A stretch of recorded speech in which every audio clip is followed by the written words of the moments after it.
see.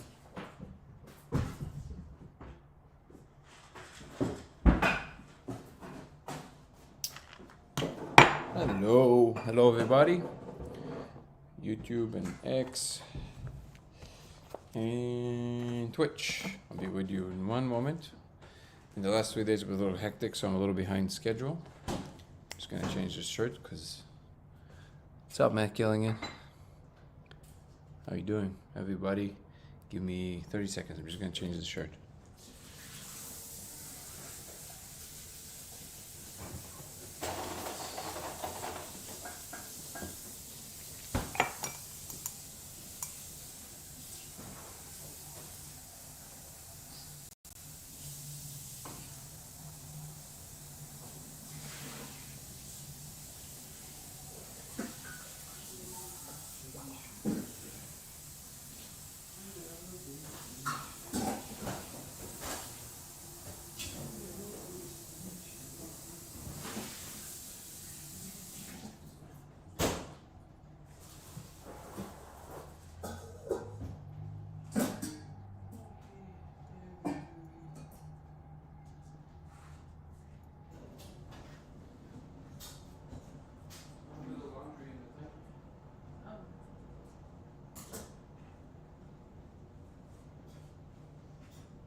Welcome everybody.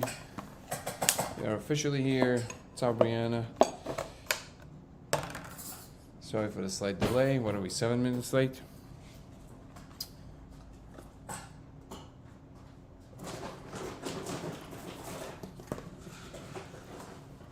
I hit the ground running today. So we're landing. What's up everybody? Aaron. Welcome everybody. Okay, so let's do a short intro. We'll dive right into it.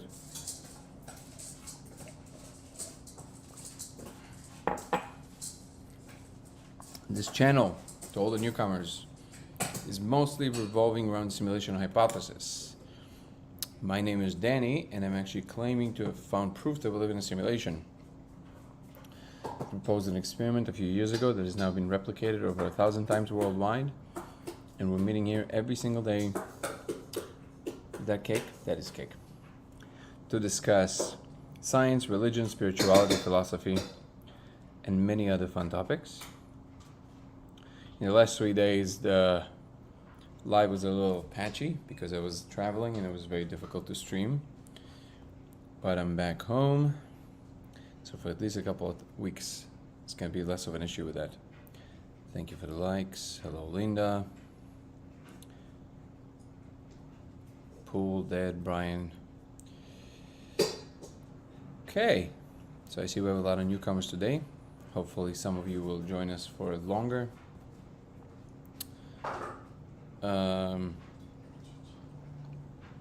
What's up, Gail? Absolutely. Welcome, welcome, welcome. If at any point you feel like you want to ask a clarifying question, feel free to ask. But again, in a nutshell, we mostly talk about the simulation hypothesis because I'm claiming to actually found proof that we live in a simulation. But we also talk about science, religion, spirituality, philosophy. And if you're interested to check out my videos, they go more in depth into these subjects than TikTok, you can check my YouTube channel, which is Dango Thoughts. Once again, it's D-A-N, one word, G-O, second word, Thoughts. And there I go much more in depth into the different subjects. Just came back from San Diego. It was a lovely trip. The experiment, by the way, to anybody who's not familiar, is that I discovered that if you project a 650 diffracted laser on the surface and you ingest a particular molecule, that is also called the spirit molecule, you will see code running in surfaces behind the laser. And this has now been replicated over 1,000 times worldwide and counting, and I am in contact with some of the leading researchers in the field. It does not mean that all of them agree with me. In fact, some disagree, but we are talking about the details, and this is exactly why I'm doing these lives, so we can get into the specifics of these topics and the subjects. So welcome everybody. We had a few fun discussions in the last few times that had to do with quantum computation and diving deeper into what computation actually is. And before that, we were talking a lot about different spiritual and religious predispensations, belief systems that people have, and how they map onto the types of lives that people live and what kind of societies they create. Sometimes we have panels, sometimes I just talk and people ask questions, and every day is slightly different. We never know what's going to happen in any particular day. Today, in fact, I'm not really sure what we're going to be talking about. I think the focus, my intuition tells me to focus on things that are a little bit more middle ground between the experiential and the technical. So we might dive deeper into that kind of discussion. And if anybody at any point, because you're new or just because you feel like it, you want to ask a question either in the comments or you want to come on and talk, you're more than free to do so. Would love to answer any questions. Excuse me. Red McBride. I love the last name McBride. Always is very official. I mean, it's very classy. Hi, Danny. Have you ever tried the laser in a room under black light? Probably a really stupid question, but just curious. First of all, definitely not a stupid question. In fact, one of the first things I tried before I figured out the laser was black light. So, all the power to you. I think we saw something. It wasn't really clear. My partner pointed out that we were looking at a paper, so she pointed out that what we're probably looking at is the fiber of the paper, which, because it's such a specific pattern, you can easily postulate how that can look like something while you're under the influence of the molecule. But I do think that there's going to be a lot of experimentation happening with different kind of frequencies, including black light and ultraviolet and so on and so forth. Is there a reason why you're asking, Rhett? Did you try it, and then do you have something to report that it might be of interest? So yeah, this is something that's very important to me, that the discussion is an open discussion. Anybody can come on and ask questions. And we already kind of dove into the specifics of the experiment. And if anybody has any particular questions about the experiment, you're more than welcome to ask. Just one thing I do ask, that if you're asking to join the chat, just put in a comment on the bottom with the subject matter of what you want to talk about, or in general, and then that way, Anthony Owner, okay, so that way it will be easier for me to pull you up and know what we're about to talk about. Okay, I think this is all the extra information we're going to give. Let's dive into it. Carol is in the house. Good to see you, brother. Are fractals like having one eye? Wait. Good to see you, my man. Are fractals like having one eye in a microscope and one eye in a telescope?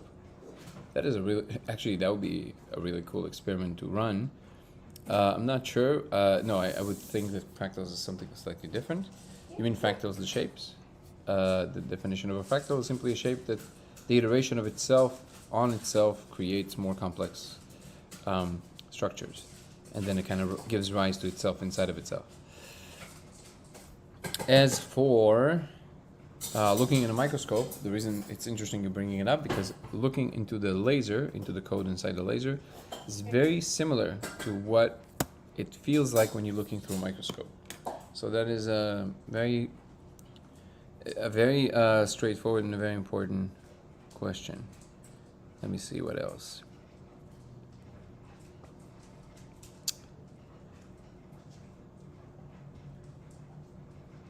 Matt Killing is asking, have you tried breaking the laser with a prism? Two different components, haven't tried, just wondering. I'm not an expert, but I think that laser will stay laser because the whole point of it is that it's coherent light. So it's one frequency. So what Prism does, it breaks all the different frequencies that exist inside the light. But if you have one energy level, one frequency, one wavelength, there's nothing to break. I'm not sure. Let me check actually. What happens if you pass a laser through a prism? The universe explodes. Huh. No, I'm kidding. Hold on. When a laser passes through a prism, the laser light remains together because it is a single color. So that was correct. In contrast, light from a flashlight is made up. Okay, so yeah. So basically it stays the same. But just so you know, the diffraction is essentially... Well, that's not true. Prism refracts, and in this case we have diffraction. What is that? What required? They give us some kind of a timer. TikTok always gives all kinds of like weird things on the top. I've never paid attention to them. How you doing, brother? Missed the last ones. Mini vacations, San Diego. Yeah. Well, no, I didn't miss them. Or you mean you missed them? Yeah. I did them though very late. Like one of them was 11:30 p.m. and one of them was technically the next day, so it was today. So today I guess we have two because I streamed in 4 a.m. because I just came back to the Airbnb at that time. It was very difficult to stream last night. So if anybody wants to see something hilarious, you can watch yesterday's stream because I was fading live. That was amazing. Yeah, it was a nice visit to San Diego. We watched. It was a Brazilian Jiu-Jitsu event by Subversive. A lot of fun people were there. Eddie Bravo was there. Jocko Willink was there. His daughter was actually competing. That was fun. And a brawl broke out at the end between the guy who lost and the family of the guy who won. It was insane. It was like a McGregor Khabib moment. Let's see. What type of lasers are used for Iron Dome? I heard Hollywood uses similar lasers. Not sure. I'm not really sure, actually. I would assume very powerful ones. Okay, didn't think about it very long before asking. That's fine. I think of silly things all the time. Believe me. The number of stupid thoughts I think a day is staggering.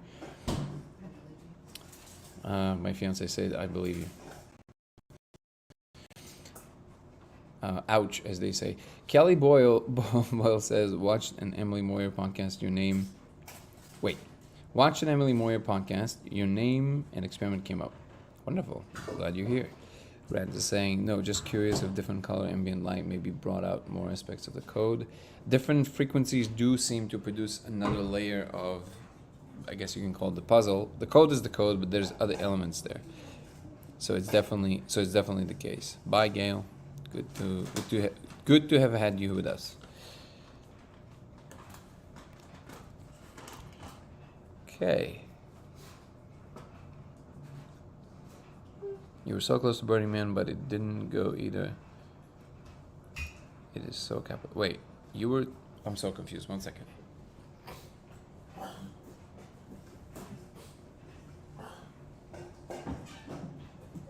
Oh, baby, can you make me a little bit on the matcha? I'm just on your leg cleaning his face. What? Cleaning her face, yeah. Nice. What happened? I feel like something happened. Stranger 9. You were the first one yesterday in that crazy chat bar. You were so close to Burning Man. So I was so close to Burning Man. First of all, why and when? I did burn a few years in a row. I think it was like 4 years in a row, a few years back. But why are you saying that? You were so close to Burning Man, but I didn't go either. It is so capitalist. I'm not sure what you mean by that. Also, there's a few things there. First of all, I don't have anything against capitalism, first of all. Second of all, you mean like it's commercial? Is that what you mean? Oh no, wait, didn't know you were in San Diego as well. I was just kayaking through caves there. Oh no way! Oh, you went to. Oh man! Now that cannot be a coincidence, even though it probably is. Um, I just mean you were in Cali close to Burning Man time. I mean, it's the same time, but it's definitely not close. It's a 10-hour drive. So definitely not close. Maybe even more. 10-hour drive before you get into Burning Man's traffic. Have you ever been? Because I can tell you, the Burning Man is a very beautiful experience. The thing is that you have the commercial element of it at this point, but you can find anything you want in there. Honestly, the size of it is just insane. So you can find whatever you will look for. But I haven't been in a few years, so it's hard for me to say with any amount of confidence. I did hear that it got a lot more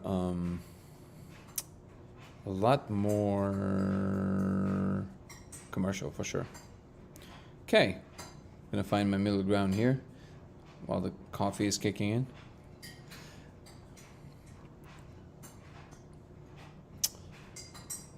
By the way, what caves did you go to kayak in, Cal? It was crazy. Even in San Diego, it was crazy hot. It was like 103? No, 98 at some point. It's insane. You're alive at the perfect times, doing dishes last night. I woke up at 4, stayed up. There you go. At least I can appease somebody. And usually you live right when I get out of the shower after work. Nice. So you feel refreshed and ready for fun content. Okay. All right. So let's see what we're going to dive into today. Let's see what we got.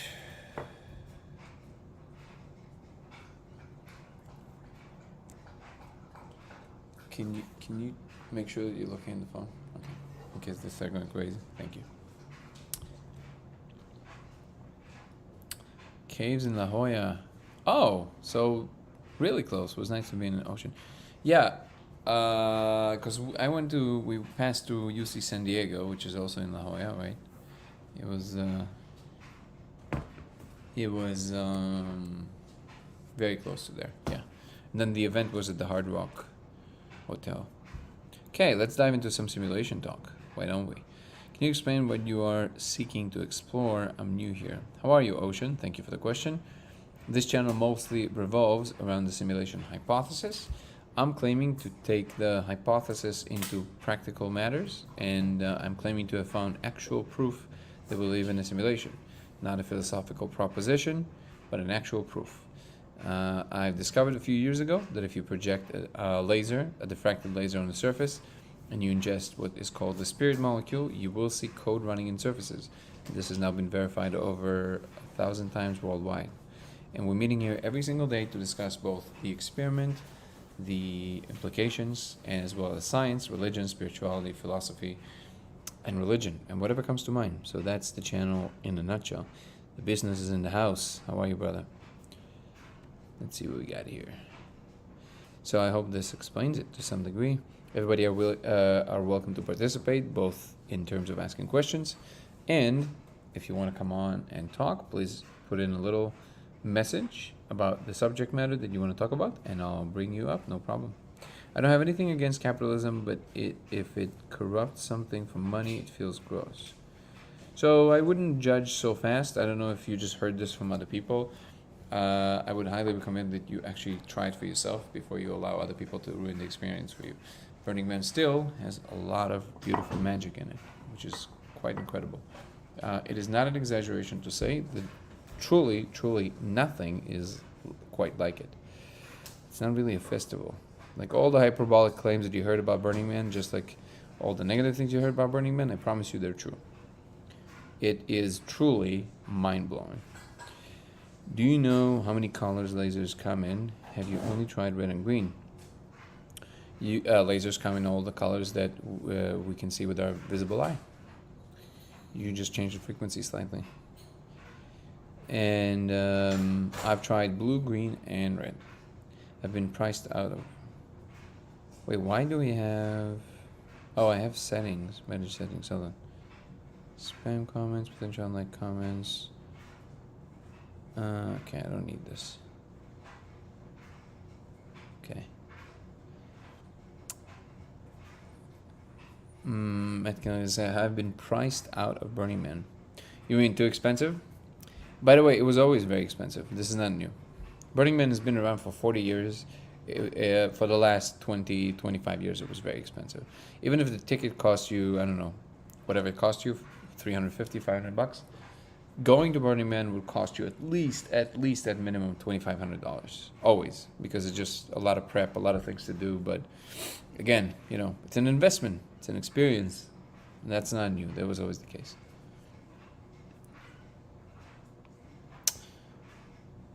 My thought is that if the laser uncovered the code, maybe different color or visual spectrum, could the direction to explore more? I'm sure you have probably rocked your brain on this as well. Audrey Marcus is boycotting Burning Man this year. Yeah, I get it. But again, you know, I don't know. It doesn't tell me anything.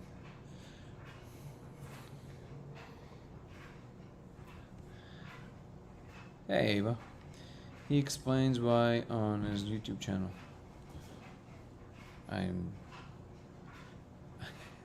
How do I say this without sounding like a dick? I don't really care what he thinks. I have nothing against him, I just don't care. It's the most honest thing I can say.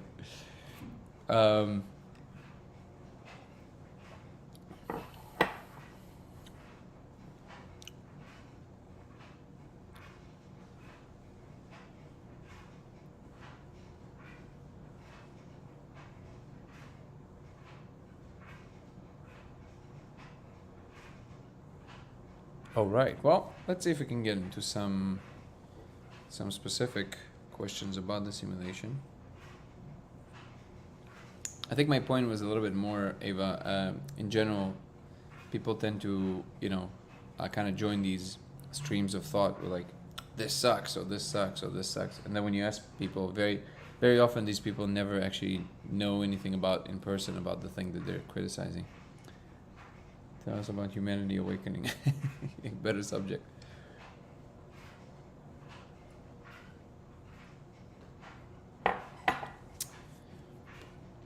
By the way, actually, in relationship to Burning Man, at least in my experience in the few years that I went, it definitely feels kind of like the summit, the assembly before the ascension. It really feels like that. Like you're there, and then it's almost some gates are about to open. That's what it feels like. Everybody are kind of in the same vibe.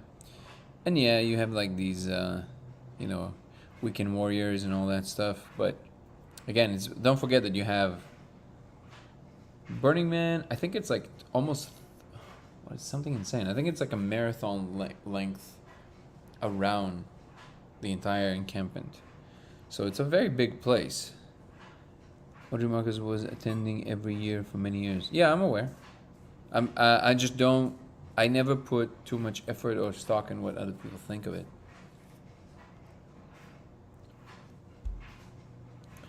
Aubrey Marcus also very often speaks about things. I think. So I know. So Ben Joseph, who was on my podcast as well, is a good friend, and he is Aubrey Marcus's a good friend, and he does a lot of his video content. And he always says Aubrey is a great guy, and I believe him. There's no reason to believe not. I'm just looking at the content, right? The content is, he does a lot of great things. He talks about a lot of important subjects, but he also sometimes he drifts into hyperbole for no reason, if you ask me. So I don't really have a, I don't know. I take my intuition from my own experiences usually. It is an experience behind a price wall. I'm sure it's fun. Regular people can't go. That's not true. There's again, I understand what you're saying, But most things on Earth at the moment, you know, that's the system we set up. Like, you gotta do things and they actually cost money. So I can understand that as well. But I understand what you're saying. It is good for local economy, so I probably shouldn't complain. Yeah, it definitely is good for them because it contributes to their thing. Somebody was asking to join and then they retracted the request. I'm not sure who that was, but if you wanted to come and talk, please come on. I listened to McKenna Doc to and from San Diego. I agree. He deserves better. Some gems in it though. Yeah, of course. I mean, it's Terrence, you know. There's some amazing moments in there, but the documentary itself, I'm like, dude, what is this? So I'm already, we spoke with Aaron about potentially at some point actually doing like a proper Terrence McKenna documentary. Like I said, I'm writing a movie about him, but that's not a documentary. So why would the simulation be good for? You mean what it's for? Like what it's made for, Ocean? Simulations are really good for many things. One of them is to figure things out because you get to run a simulation instead of you needing to go through all the process of living these moments and then get information from it and then, you know, understand things this way. I really don't like the waste. A lot of people leave a lot and we have to clean. Matt killing it. What are you talking about? So Burning Man, just so you know, have you ever been to Burning Man? You said you never been, right? So Burning Man is one of the most radical one of the most radical rules of Burning Man is that you leave nothing behind. This is what's amazing about it. The community, the Burners community, is one of the most incredible communities, like the core community. There's not even a piece of paper at the end when it's done, which is insane. Like you show up in this super difficult place to exist in. You throw the biggest party you can possibly imagine. And when you leave, nothing is there. Nothing. Like nothing happened. It's crazy. So definitely that's not the case. Nothing is left there.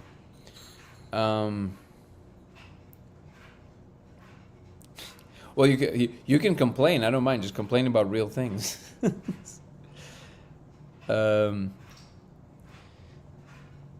Nico, how you doing, brother?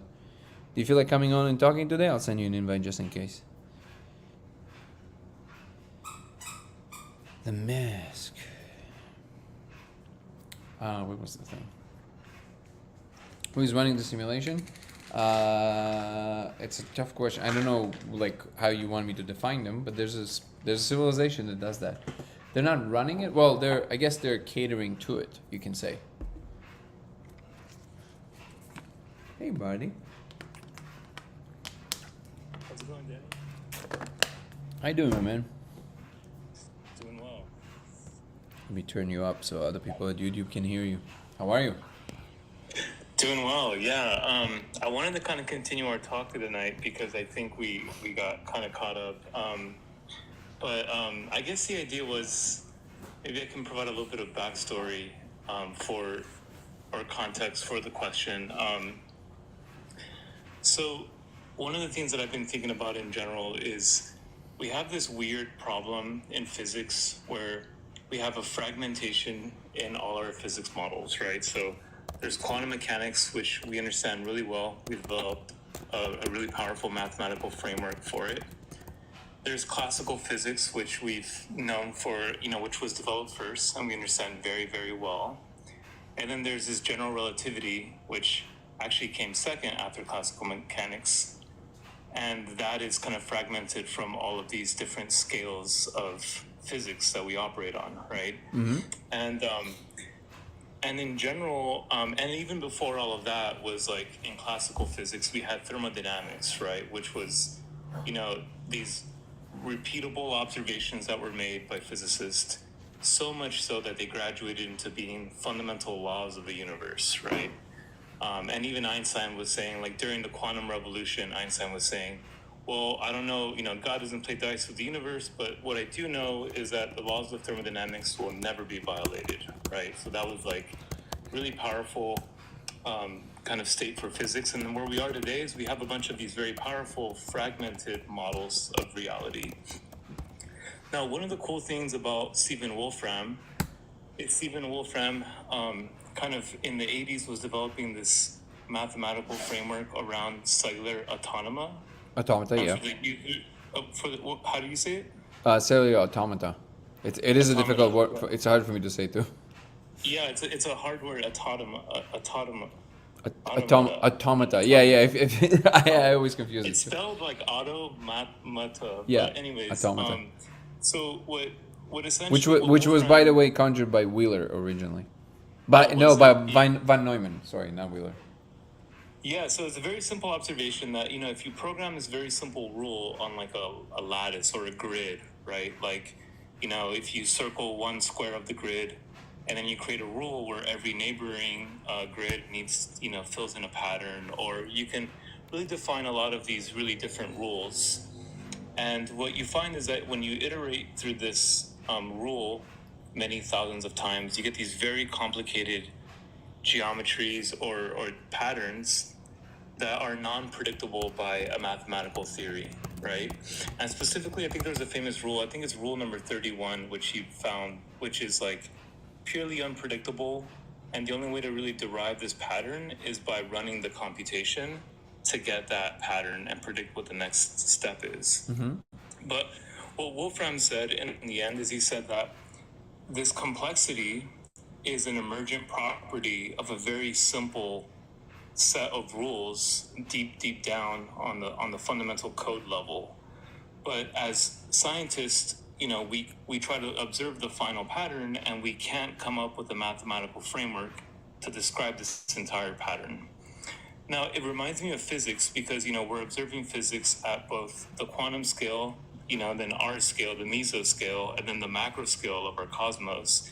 And we can't piece together a unifying mathematical framework for everything, right?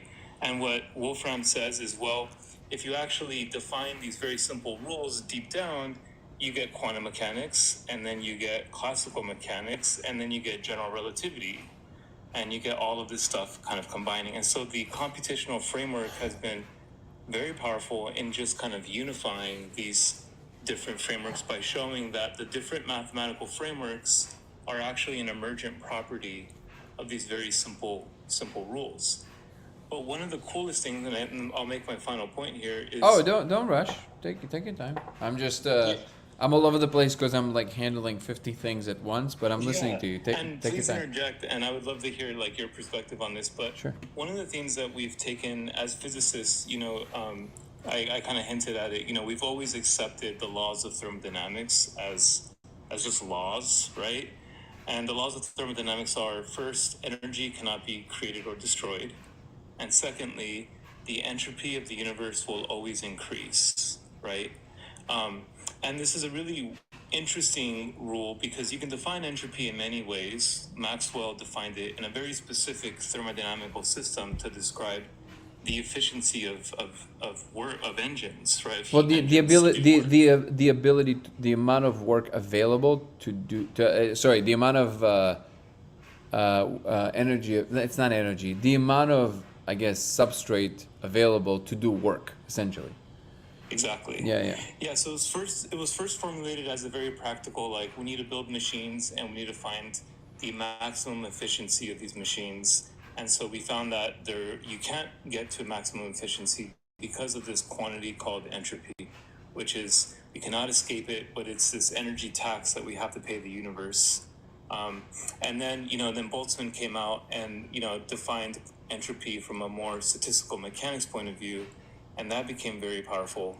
And then you talked about in a few lectures ago, or a few talks ago, you talked about Shannon's entropy, which is a more generalized kind of informational entropy. No, it's coupled, not generalized. So it's coupled to, actually, I don't know if he meant it to ever be a generalized thing, but it basically is the informational version of entropy, which goes the other way around, actually. Sorry, continue. Yeah, exactly. So at the end of the day, we've always accepted this rule that, hey, entropy is always increasing. We never question it or think about it. And a lot of philosophies came from this theory, right? So the heat death, which is a very popular physics philosophy, which is, we had this Big Bang where we have a lot of energy in this very dense, low entropy state. the universe then inflates into a higher entropy state. And eventually, if you extrapolate, the entropy will ultimately increase where all the matter is converted into heat.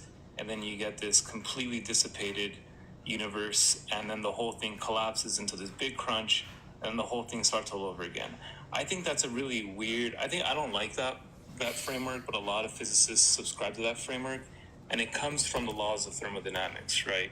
But the cool thing about Stephen Wolfram's computational approach on all of this is he's then seeing, hey, there's this weird computation, there's this consistent computational cost for everything. And that is, and what he then realized is, hey, I think this is entropy. I think this is this quantity in running the computation that is consistent across everything. And for me, that's almost the biggest proof of the or it's most intuitive interpretation of entropy. And it's, to me, kind of the biggest proof that we are living in a computational world, because he's able to kind of calculate. Oh wait, you muted Sorry yourself. there. Yeah, go ahead. He's able to. He's able to show that this term is required for any spontaneous process to happen. And so I kind of wanted to kind of give this, version of entropy in the computational world and really contextualize it in the context of like physics versus this newer kind of branch of physics. And so, I just kind of wanted to leave you with that. But I think you mentioned the other night that you have a alternative view of entropy, that you were talking about, like, you don't like the closed system definition of entropy or something like that. Was I mistaken? Repeat the last question. I think you mentioned something about you weren't super happy with the concept of entropy because No, of... just the fact that it because the definition is always expressed in terms of a closed system, and Right. and in the case of the universe, we don't know it's a closed system. We postulate that there's the observable universe, which is the pool of all the things we can possibly ever interact with, and we call this a closed system. And I guess that's fair enough, but not really in ultimate terms, right? Because if the universe is infinite, it does change things. So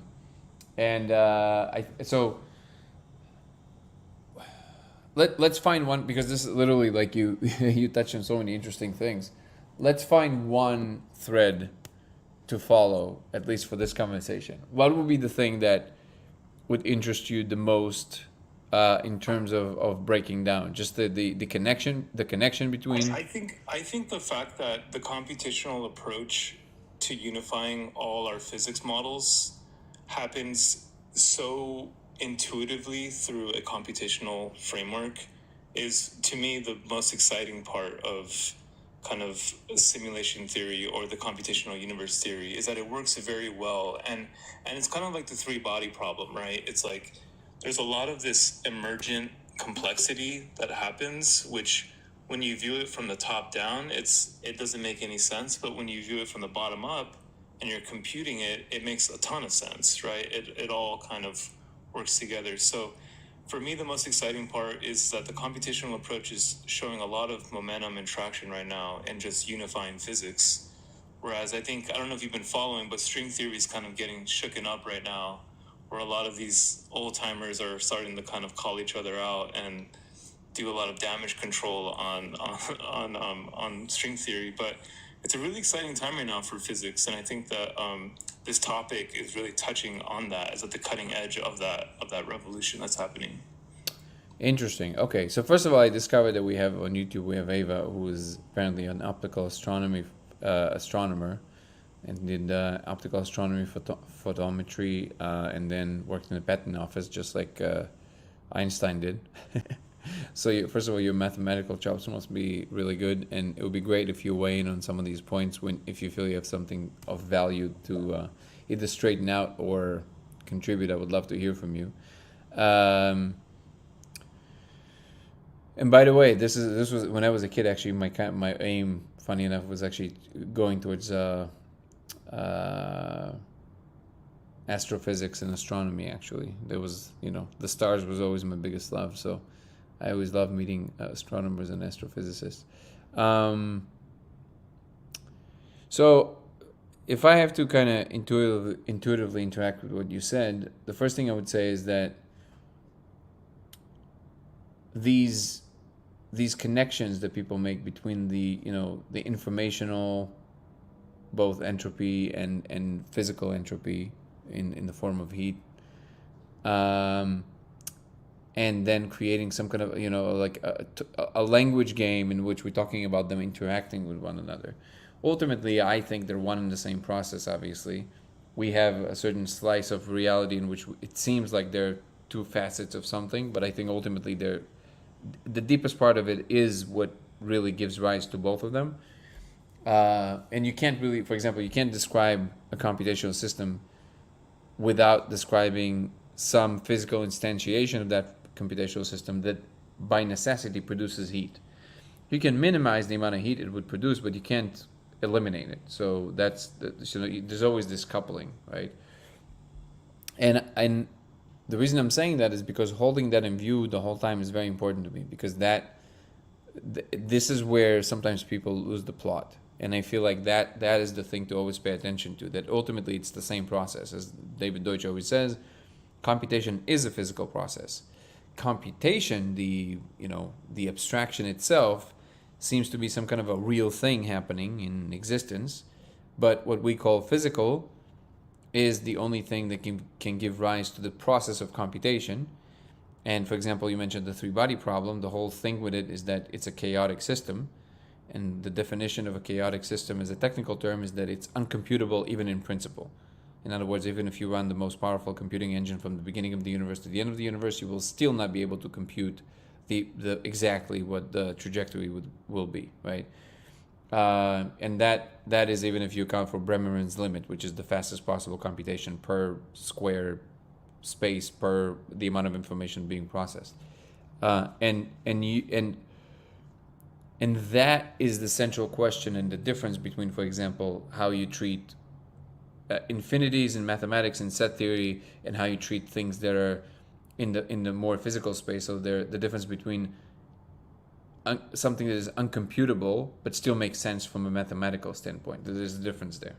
And some people would say, well, if we can postulate it mathematically, it must mean that it exists in some Platonic space and it must have some reality. And others would say, like Yosha Bach, for example, would say that unless you can compute it, it doesn't make any sense to talk about it in terms of existing, because the universe ultimately has to be able to compute the process in full at least once for you to say that is possible, because otherwise it never existed. Um,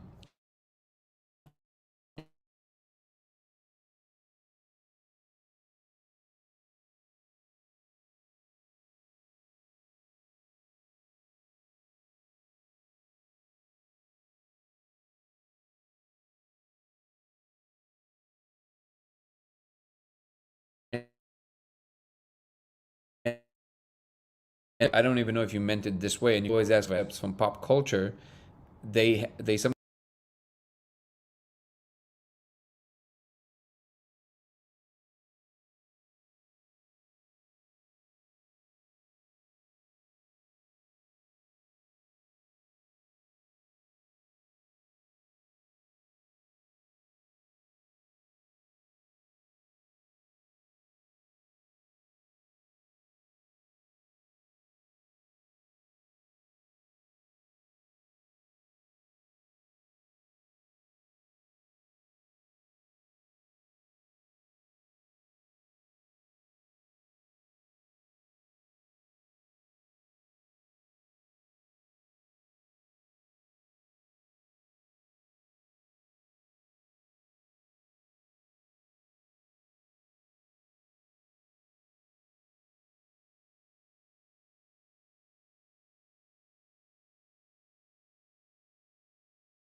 essay called "What Is Life?" Sorry, no sound.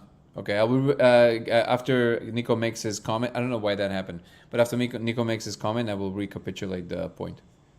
Sorry, guys.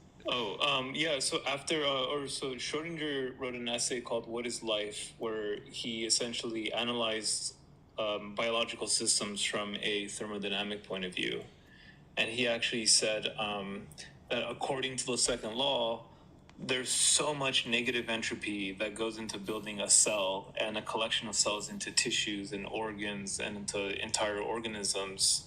And at the highest level, consciousness, he said there's so much negative entropy that it doesn't make sense that we would have to produce this absurd amount of entropy to offset that. And it's really interesting to kind of see someone do like an entropy balance on a organism like a human. And essentially what I think he was hinting at is there's this unquantifiable amount of entropy that we are capable of producing by having consciousness. And this is something that's really interesting because, collections of people form, groups and communities and cities and countries. And with all this, at some level, you have to look at the collection, the universe must look at the collective entropy production of a species, right? But I agree, it's almost weird. It's like there's this bookkeeper that's keeping track of all the negative entropy and the positive entropy, and ultimately it works out.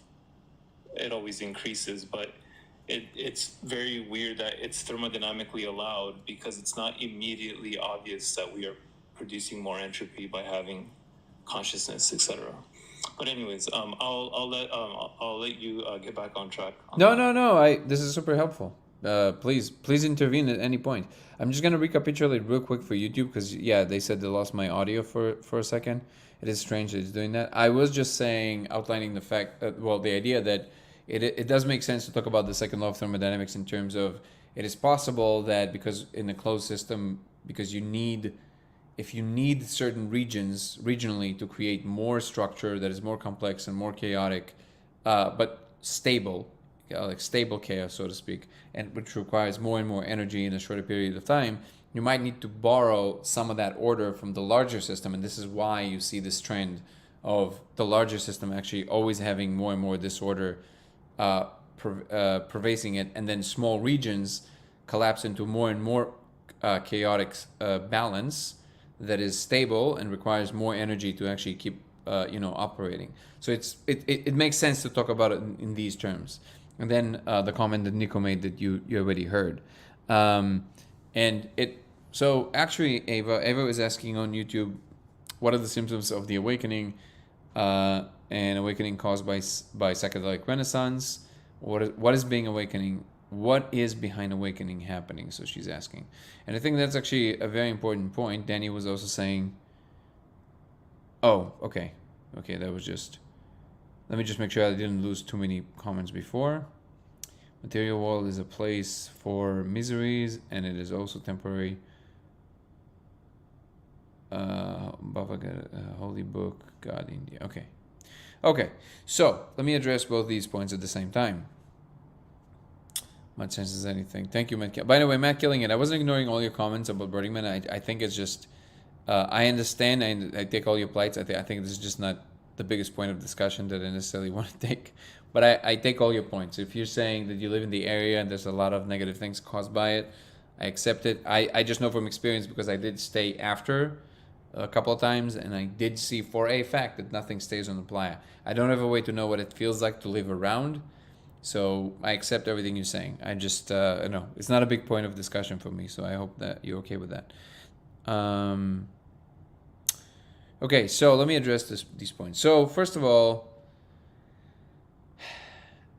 so the reason that I was outlining this whole thing with entropy is because I think that ultimately it is pointing to something very fundamental. At the moment, the second law of thermodynamics is not considered to be a law of physics. I think it should be, but I do think it's a function of something much deeper, which is always the case, of course. But in this case, I think it's pretty easy to see that it must be, because it is tied to this interesting interaction between what we see in entropy in computation and entropy in physical matter.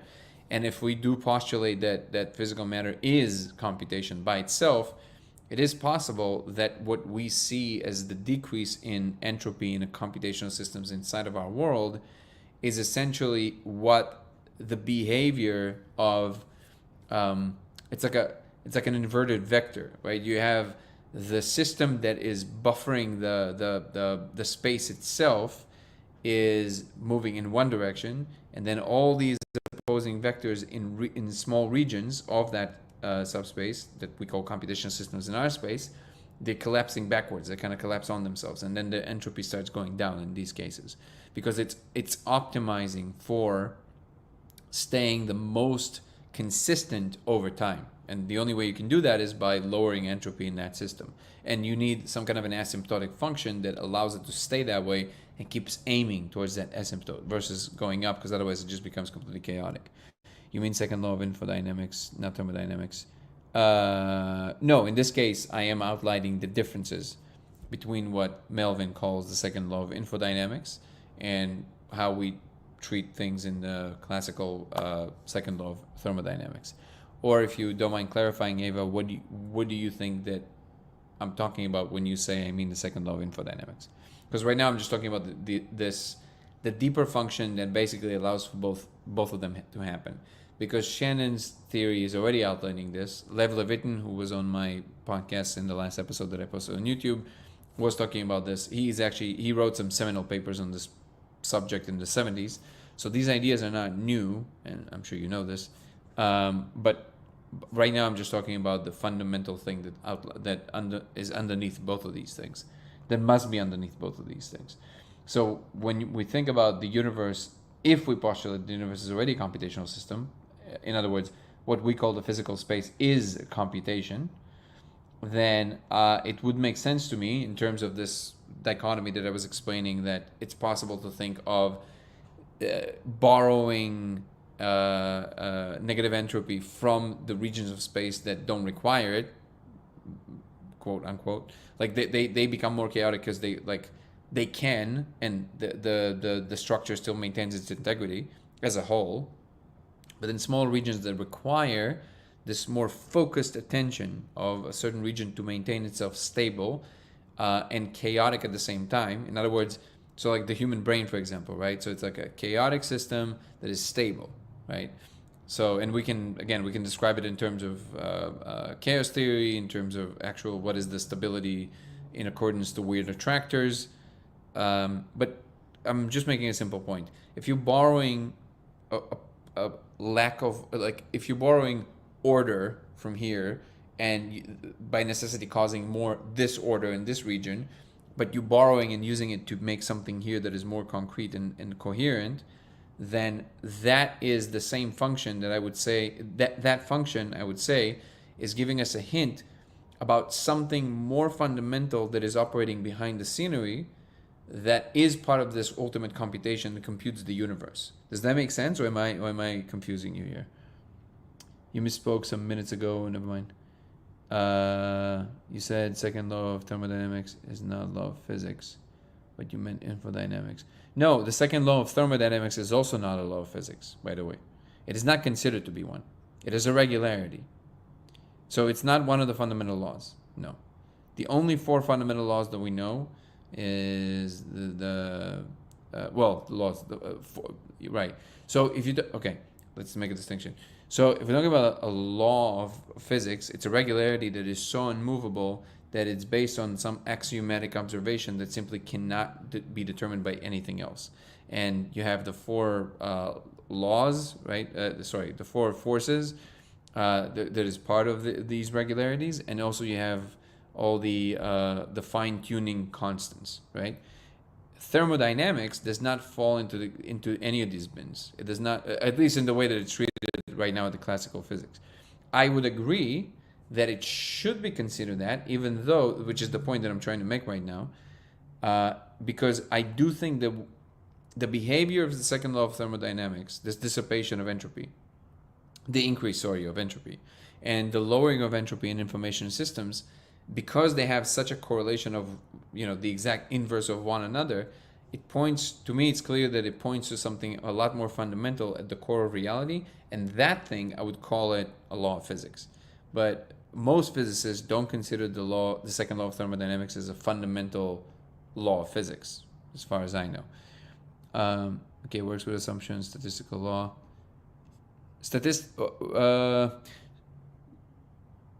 Wait, what works with assumptions, statistical law?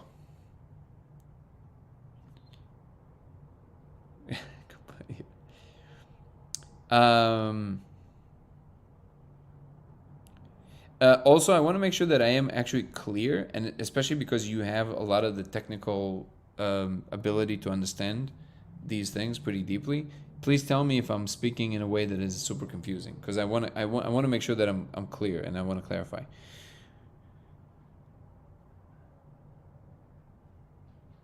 Yes, assumption of a closed system, which is what I don't know if you were here for the beginning of the conversation. One of my complaints, quote unquote, was that the treatment of the universe as a closed system when we don't really know if it's a closed system. This is actually one of my main gripes with this fundamental assumptions. Anyway, you can talk about the observable universe in terms of, well, there's the event, there's the horizon of observation for beyond which we will never see. Okay, fine, but that does not define a closed system. Also, I would say the statistical law, I think the word law there would never belong, because statistical behavior describes some behavior of complex system, an element in a complex system over a period or an iteration, right? And then it finds regularities that the frequency of repetition of particular things and the relationship between these frequencies. These are all descriptive. None of them are explanatory. None of them. And this is why I find statistical analysis of anything as injected as an explanation for something. I actually see it as just a categorical error. Like, there's just a mistake. It kind of belongs to what I see as the shut up and calculate era and just state, but it's just a mistake to think of it in these terms.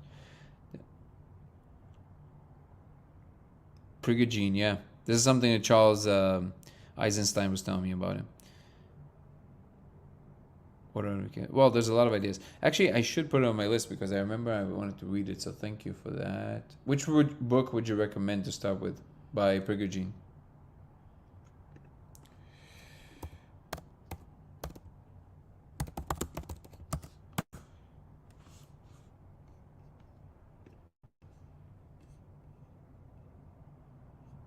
Order Out of Chaos is the name of the book? Yeah, no, I'm aware that he's pretty prominent. Is easier. Okay, now let me connect to what you asked about awakening, Ava, because I do think it's an interesting question if you're saying that it's kind of buffered by psychedelic renaissance.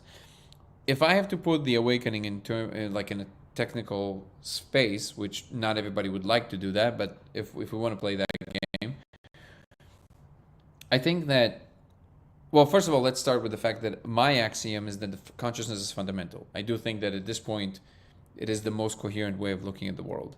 And it is quite different than postulating that consciousness is fundamental in the constituents of nature, but it is just a part of a larger structure of things that are also not conscious. So, the difference between panpsychism, which thinks that there's some kind of a tapestry of consciousness that is fundamental inside the universe, and thinking that in terms of idealism, that consciousness is actually the thing out of which the universe is made out of.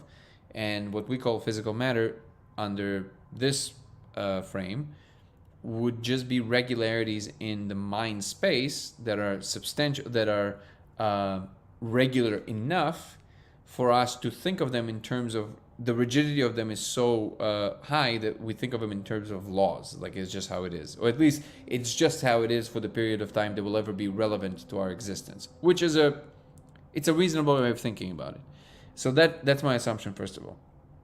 So then I would say that the awakening is part of a cyclical process in which, to use a poetic language, God forgets and remembers, and I'm not really sure what is the ultimate function of this iteration or wave, but it seems like that's the ebb and flow of this process is what we call the awakening. When we're on the uptrend of that, like the remembering phase, it is the awakening, and then maybe there's at some point this kind of like the big forgetting, the big sleep. You kind of go back into it, right?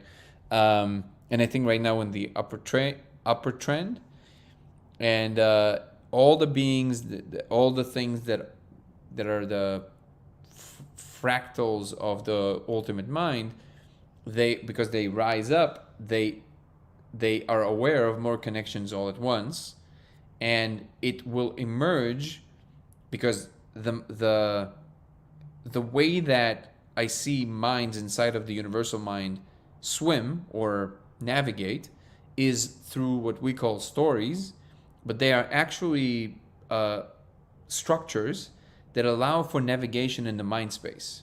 So they are the what's the word I'm looking for? The interface that gives the fractal minds the ability to swim in a direction that they understand. Otherwise, it's just chaotic, and you just swim, all over the place, and you have no idea where you are. The map is the story. So when the awakening is happening, it's a natural process that is occurring in the ebb and flow of what the mind is. And then when you start automatically rising up the ranks and you start seeing more and more connections between things, now the experiencing, the central unit, the central experiencing unit of each and every one of these fractal minds will need to create some kind of a vessel for itself, which is the story, through which it perceives this process, so it can, within the little wiggle that it has control over, it will be able to wiggle properly versus just wiggling all over the place. So it creates a story that makes sense of this naturally occurring process that will happen either way. And the story that we, as the beings in our little corner of the universal mind, came up with is the technological story, coupled with some sub-stories of the spiritual stuff. So you have the religious stories, you have the spiritual stories, you have the technical story, and they're all interacting with one another, but they're all vessels. So they are the same thing, looked at from different vessels. So I would say the awakening and the psychedelic revolution or renaissance would just be one more element inside of this occurrence that allows itself to propagate in a way that it also makes sense to it versus just from the perspective of the universal mind. Does that make sense? And then that is these are the different facets we use in order to interact with this more universal mind that is just going through the process, and it will, no matter if the fractal mind can keep up from their own perspective or not, they will still be going through the process either way.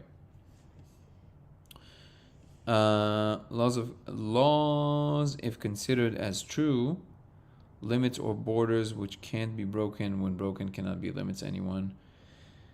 Can they be? So it is lawless. What else could infinity if not limitless? I think I see what you're saying. Is but next one. When navigation is added, there is a faked chain of separates added. Thus, it becomes apparent and limited. It seems as a must, but only seem and partly included. Just don't miss the party. Oh, the partly part. I see. U.S. Kali Yuga. When one refers to the whole thing, it then is a combination of a fake and the place in which it is fake in. Real and unreal. True and false. The whole playing field. How does morality, love fit into it? Awakening. It is doesn't fit, just refers. What time scale of awakening? Years or thousands of years? If you're talking about till the end of this current iteration, I think by next year you're going to see some kind of a beginning of a very overt process versus under the surface process that is occurring still now. I think there will be some kind of overt elements of the awakening happening. I don't know what they are, but my hypothesis, my projection would be that for about a decade, from 2025 till 2035, we will have that window that is the beginning officially when you cross the event horizon till the moment that you basically enter the singularity, and then whatever it is, I have no idea. Obviously, by definition, I don't know what it is. But we're talking about a decade, in my projection, obviously. Definitely not thousands of years, as no one was asleep. Yeah. So again, this I think it's already a matter of terms. I think that the asleep here, Danny, refers to not being aware of the totality of the picture. That's what I think is meant by the asleep part. By the way, Ava, did I make any sense to you, or was that just confusing? Nico, I'm randomly. The antimatter. I think I missed a whole part of the conversation here on TikTok, guys. 1 second. Let's see what we got here.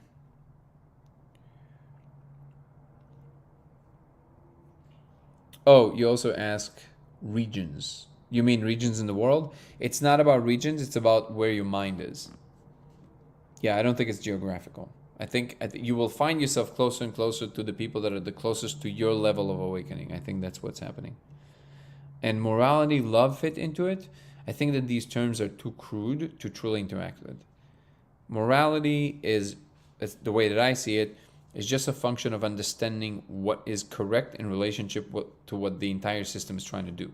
And then the more you act out of the internal drive to act towards the greater good of all, the more moral you are by definition, because you're aligning yourself with the rest of the system.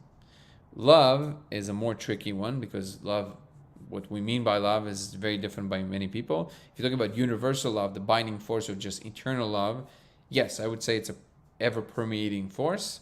If you're talking about infatuation or falling in love, that is a very low-level function that is only operating on the level of human organisms. That is not doesn't have any universal element to it at all. The program I am doing is not accredited due to them teaching what others have not accepted. Antimatter, I heard a GIF by or doing. My cats are weirdos. If you put okay. Let's see. And no worries, Matt Killigan. Where do you live, by the way, Matt Killigan? Gerlach?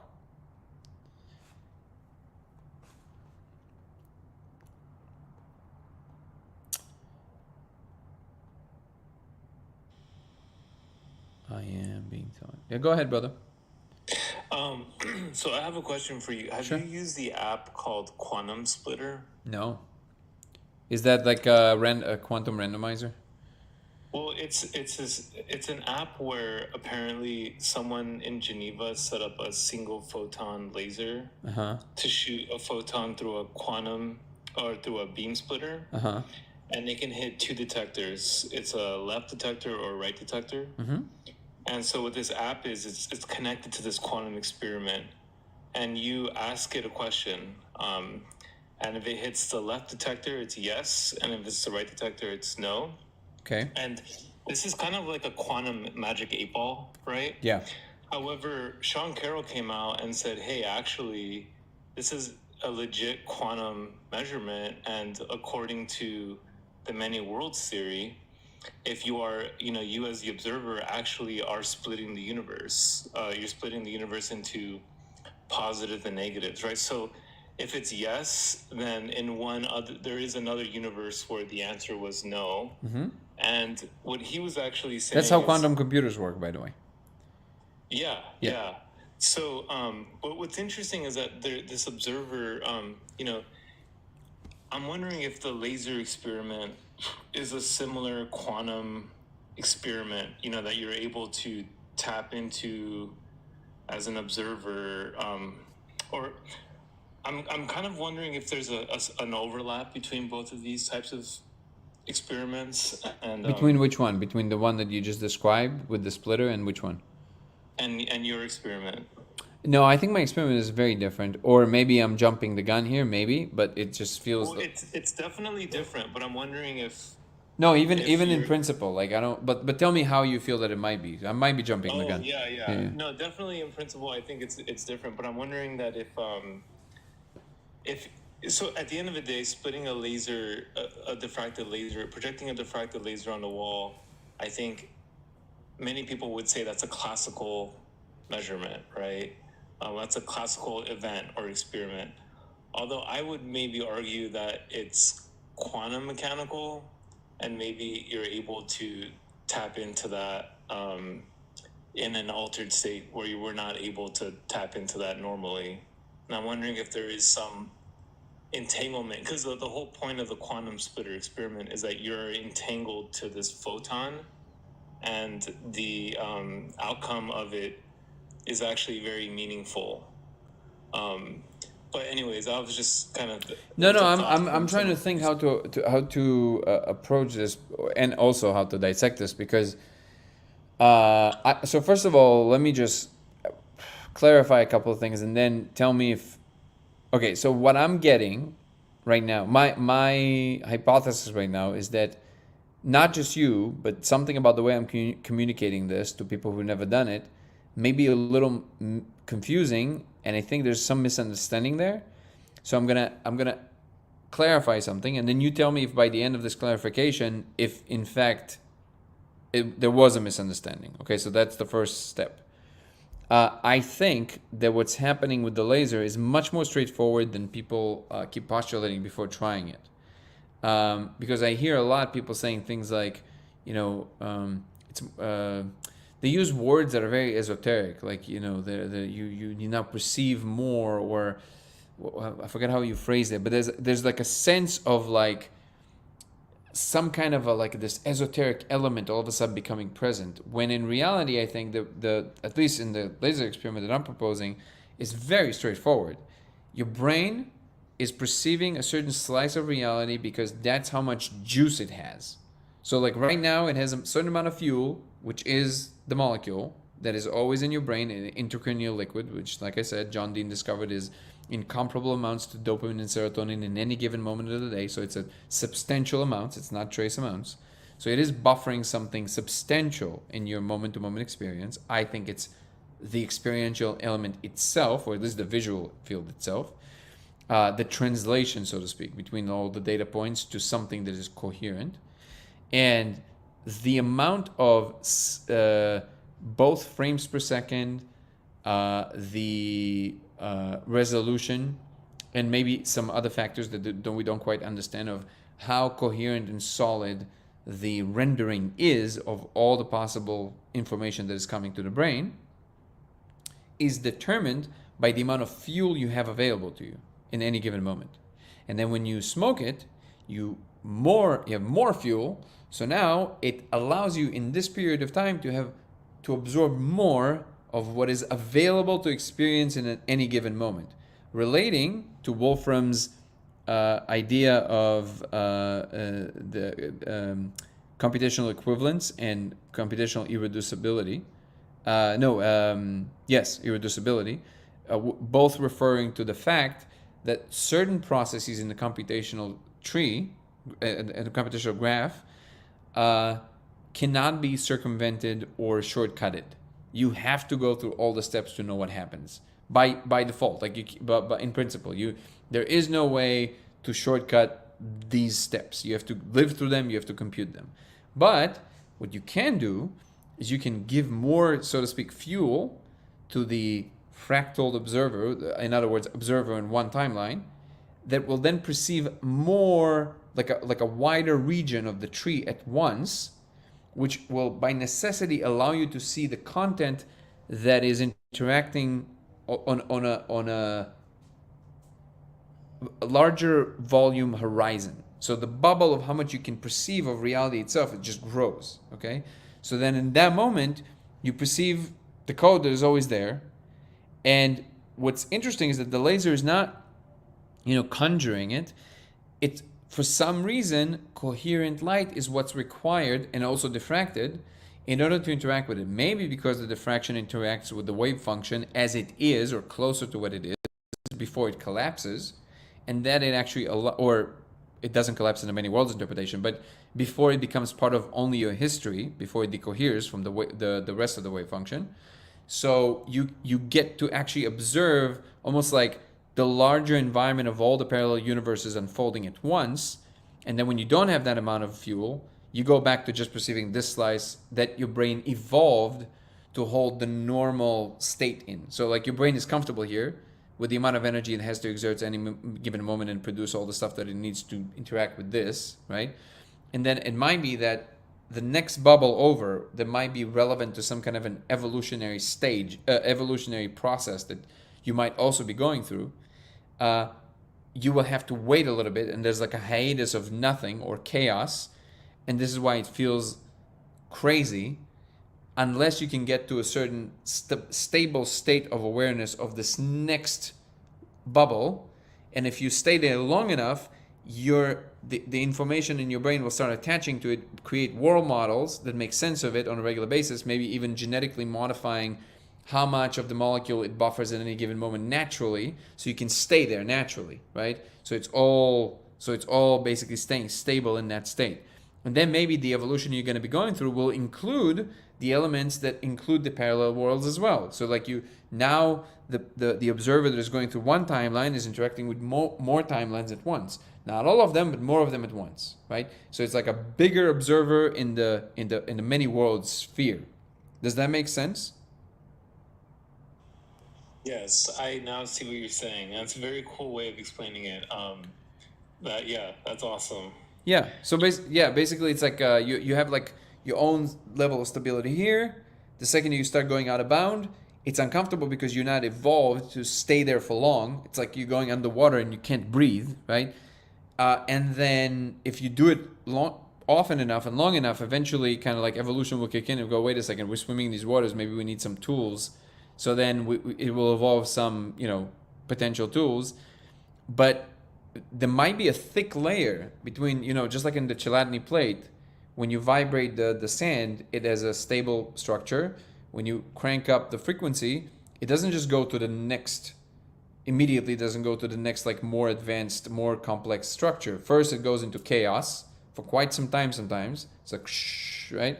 And only when you reach the next layer of stability, it goes, it solidifies into something new.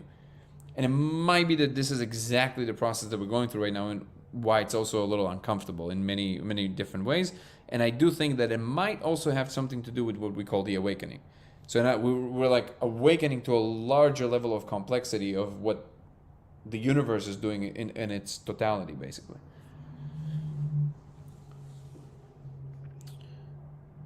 Let's see what Ava is saying there.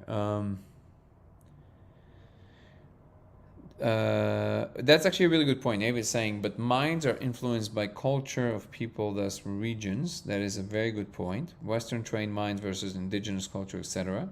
In other words, the state, the depth of being asleep may vary from culture to culture. The change of the transition depends on culture regions. So you might be right, but I do think that the process is happening either way, and it does not matter what is your level of awareness. It will meet you where you are comfortable of perceiving it. That's my contention, Ava. So if you're a shaman, it will manifest itself through the story that makes sense to you. You will see it. It's not even like it meets you, is that the goggles you put on of the world will make sense of the objective process in the way that makes sense to you, because this is the virtual reality you've created. So if you look through the window of your own little submarine or whatever you want to, however you want to envision this vehicle, through your own cultural perception and then personal perception, you will see it as gods and Gaia and all of that stuff, because that's what makes sense to you. If you're telling the technological story, it will come to you in the form of Neuralink and all the possibilities that will come to you through that. If you believe in the stuff we're talking about here, the evolution of the psychoactive, what is it called, Renaissance. My brain just, I don't know, went into like weird mode. Then that's how it will come to you. And there's like infinite variation of this. The only difference, I guess, between what you're saying and what I'm saying, and I'm not saying that necessarily I know that to be a fact, but it would make sense to me that the process is happening either way. And whatever you believe about the world will paint what is happening anyway in a way that makes sense to you, but it will happen for you in your way that makes sense to you. That's how I see it. And then Danny is saying, well, if it partly doesn't exist, does it only exist truly, or is it partly false? Thus, that would be too strong of a statement. Is it beyond the limit of having to exist in other words? In other words or worlds? I don't know what you mean by not exist. You have to clarify that, because anything that you're experiencing by definition exists. That's an occurrence that happened in existence somehow. Oh, I also need to charge the phone. 1 second. Let me see.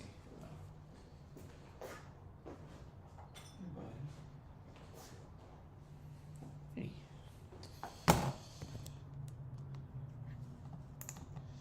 There was some other point, Ava, that you raised, and I really wanted to touch on, and I can't recall what it was. I wish I will remember. Maybe if you keep saying something, I'll remember. True and false gets check. True or false gets. Wait, check. Why did you write it twice? True, no, false, maybe. True for you. Okay, that gets to check. No, I mean just the fact that you're experiencing anything. I see it as some cultural regions are less asleep already. I'm not so sure about that. I think that's a romanticized idea that the Westerners built when they felt a lot of guilt about the stuff that they're aware that they did.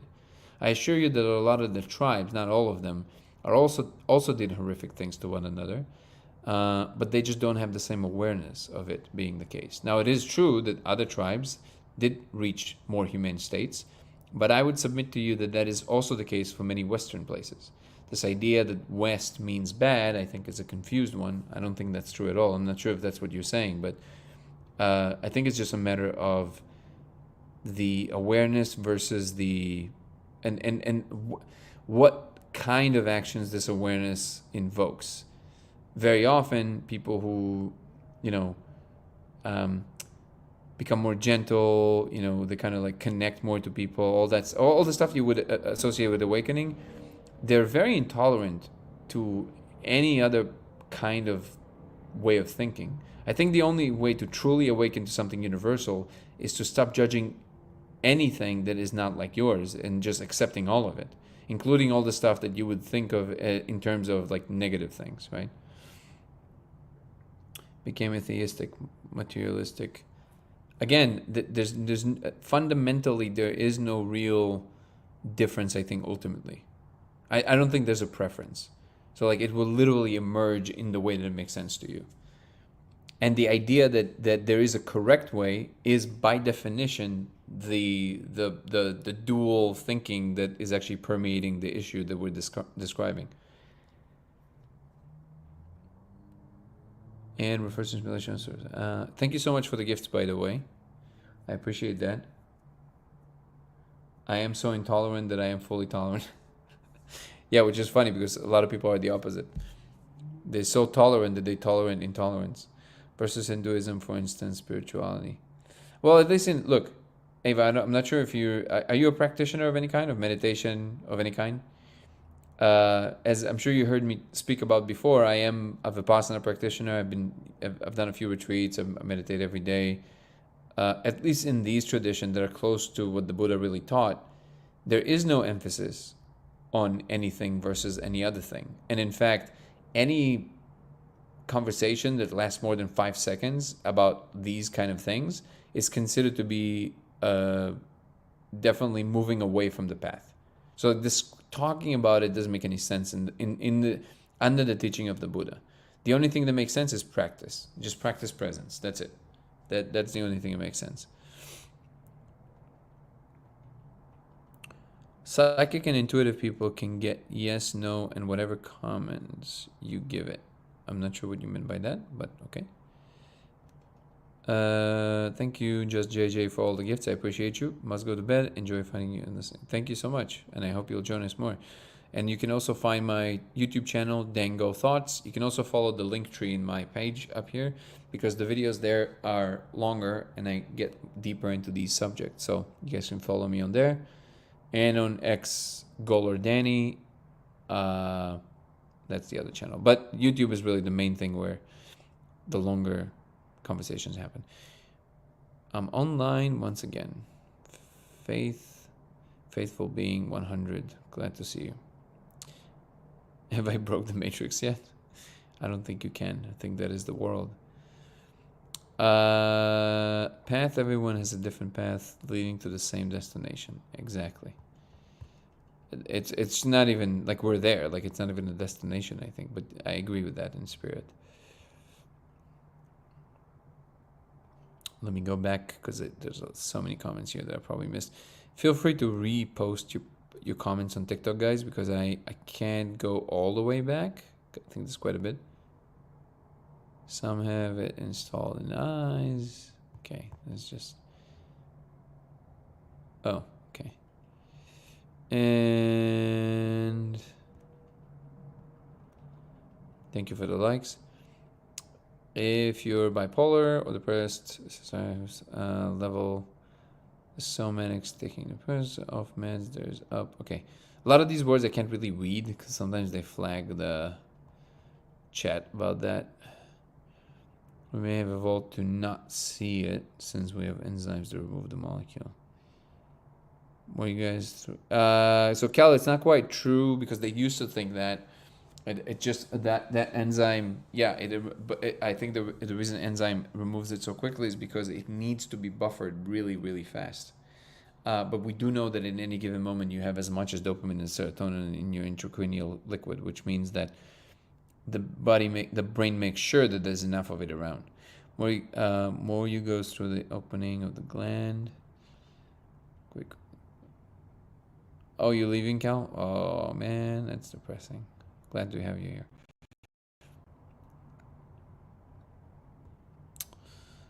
Okay, can you top line 15 seconds? Your premise missed the start. Sure, Nodebane. This channel mostly talks about the simulation hypothesis. My name is Danny, and I'm claiming to have found actual proof that we live in a simulation. And we're meeting here every day to discuss the experiment that I've proposed, the implications, as well as talking about science, religion, spirituality, philosophy, and other things. That would be a good nutshell. And feel free to ask any specifics about what I just said. Dark, I was light, scared me. Okay, must go to bed. Got that. You broke the main... Okay, we got that. Do you believe in life after death? I don't think there is death at this point. Well, at least your body dies, but the experience goes on. I do believe that. I don't have a primary philosophy. I just go by whatever feels right.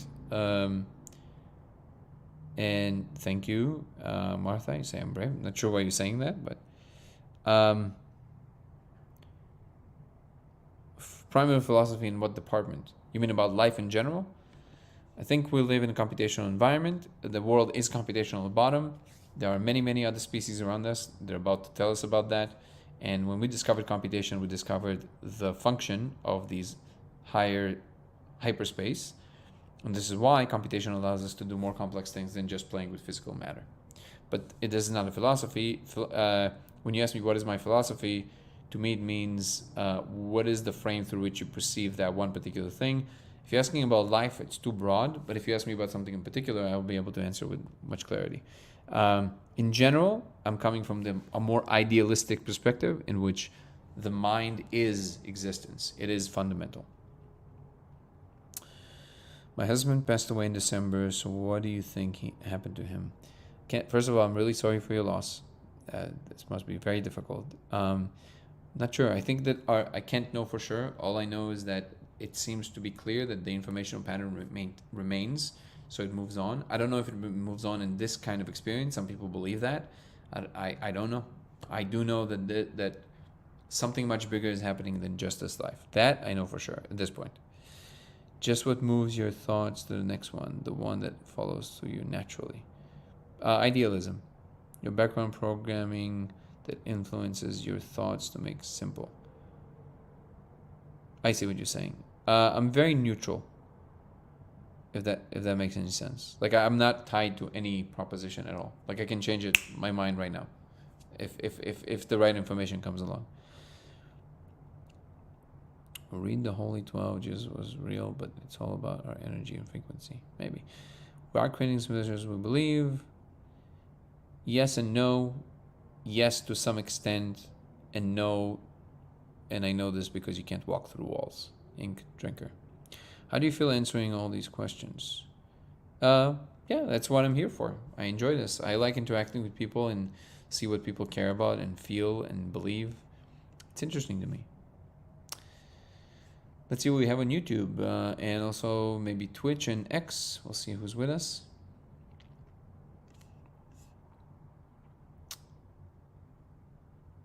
Well, if it partly doesn't, okay, so we got that.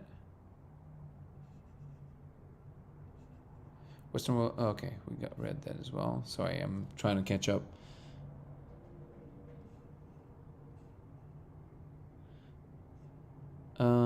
Then is Witch Doctor. We had a doll that looked like me, and he put a light to its elbow, and my elbow started burning.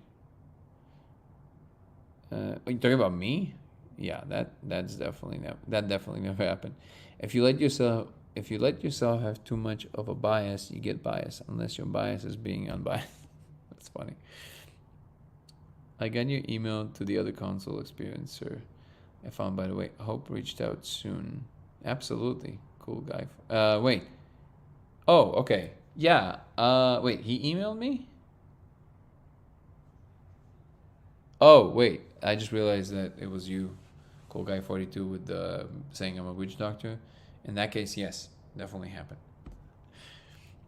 Glad to see you here, brother. We're trying hard here, though, to break it, but it is so unbreakable that it upgrades instead, as it is a whole playing field after all which we play. And though the flex has been completed, I make my epic disappearance for today. Unless there is no I, then the disappearance itself apparently happens, but still remains epic. Bro, you're poetic. I love this. I'm not in Texas, no. And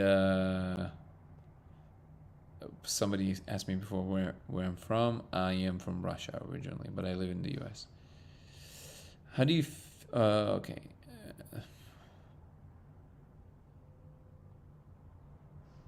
Absolutely, Martha. Is there anyone observing the simulation? It's not observing. It's like it's always available for them to see. So it's almost like imagine your TV and all your scientific tools will be right around you at any given point, and by putting your attention on it, you can make it appear and you can just see it. It's right around you. If you're not paying attention, you don't like it's kind of like in the background. It's like a TV that always follows you, basically.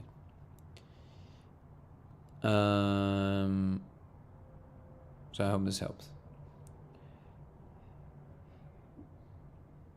Russia, nice. What part? Hello from Texas. Originally from Moscow, but I haven't been there in a very long time. Good to know that you're in Texas, Carol. I said you look 100% like Rasputin. I saw you. Well, that's definitely not a compliment, but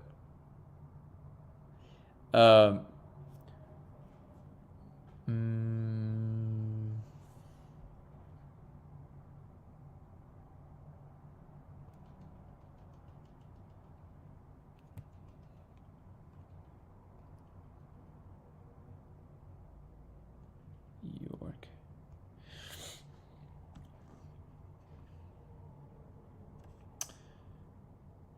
Okay. So let's see if we can pick up another. Ava, are you still in the house? Are you still with us? There was something I wanted to pick up with you. And Nico, also a question for you. If you're still in the house, I'm not sure if you're still here. Sometimes people say Jesus. I prefer that than Rasputin or Messi. Talk about your perspective on interference patterns. You mean interference patterns? Love on society, we are lucky to have this. Your perspective interference patterns, you mean interference as in like the interference in the quantum world? I am not a shaman, no. I have some experience in helping people get through the thing, but I would never consider myself a shaman. I think that's a life's work, which I definitely not like my emphasis. And I've acquired very healthy respect to the people who do that. It's incredible. By the way, to all the new people that are here, know that this channel mostly revolves around the simulation hypothesis. My name is Danny, and I'm claiming to have found actual proof that we live in a simulation, and we're meeting here every day to discuss the experiment, the discovery, as well as science, religion, spirituality, philosophy, and so on. And if you'd like to check my longer content on this topic, you can check out my YouTube channel, Dango Thoughts. DAN, one word, GO, second word, Thoughts. Because I'm talking a lot more in length about these topics. Why do you ask, Carol, by the way? Yeah, what do you think the next science is going to be? I feel like we're leaving the scientific era. No, I don't think you will ever leave the scientific era, because what science is enterprise of human understanding. So the way that I see science is just humans trying to understand the world. And at the moment, the best way we found to understand the physical world is through these tools that we call the scientific method. However, including in it everything that at the moment science does not think of itself as part of science should be included. So the new science will include the observer. It will include the experience. And there's nothing irrational about it. So all science is observing a regularity in the world and figuring out if it's a regularity that you can always do something with or not. And for example, in that context, meditation, introspection, they're types of science. They are the science of the internal world, in that you observe your inner space and you noticing what is true and what is real and what is not. And the new science I believe, will include these elements, so we'll learn how to maneuver through reality even more coherently. But at no point you're moving from trying to understand the world. Even if you believe that everything is spirit, you will still have regularities in that space, and you will still need what we would call the scientific method. Level 1 explorers, level 3 can move through the galaxy and harness resources. Rise of AI. Why do you think the rise of AI eliminates the scientific process? That's true, but today's modern scientists don't see it that way, unfortunately. That is true, but it will change.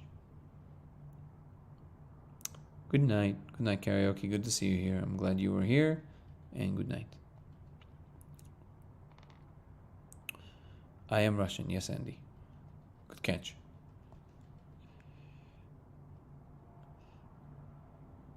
Is your profile picture is Elon and Trump as the Matrix? That's amazing.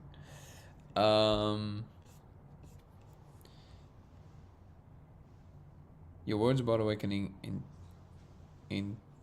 interspersed with sleeping remind me of the concept of yugas in Hinduism. Yeah, I guess it would align with a lot of this. Yeah. Interference patterns is how you create a hologram, among other things. Hey Dan, knowledge patchouli. That's amazing. Hey Dan, did you hear about Dr. Jacobo Greenberg and his research? No, I have not. I can look it up. You want to tell me in a nutshell what it's about? Jacobo Greenberg.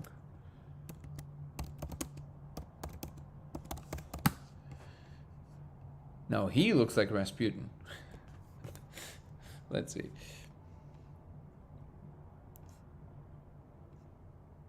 Okay, so that's a lot to dive into. If you want to give me a summation, I would love to know more about it. Also, I think I need just a little bit more coffee. Will you guys excuse me while I make just a tiny bit more coffee? 1 second.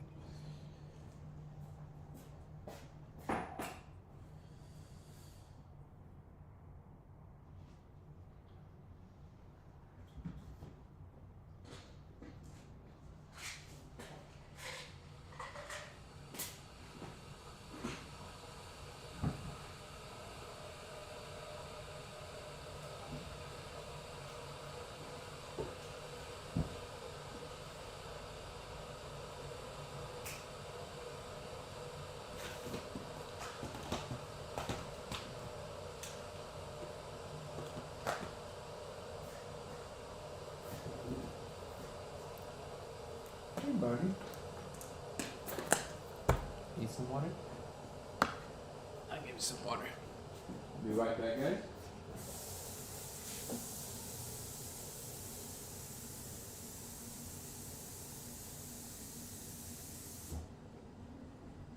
you go, bud. Good boy.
Perfect. We're back. Thank you so much for being patient.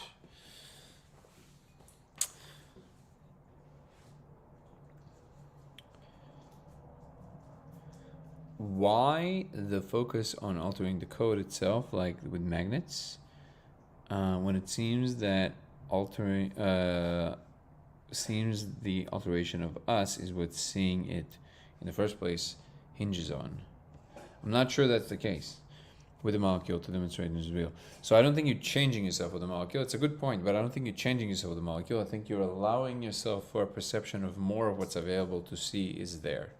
So I don't think you're modifying yourself, you're modifying your ability to perceive more. He wrote about 50 books on the related subject of mind and matrix, but went missing. Okay. I'll be honest with you, all of these stories, they're kind of, you know,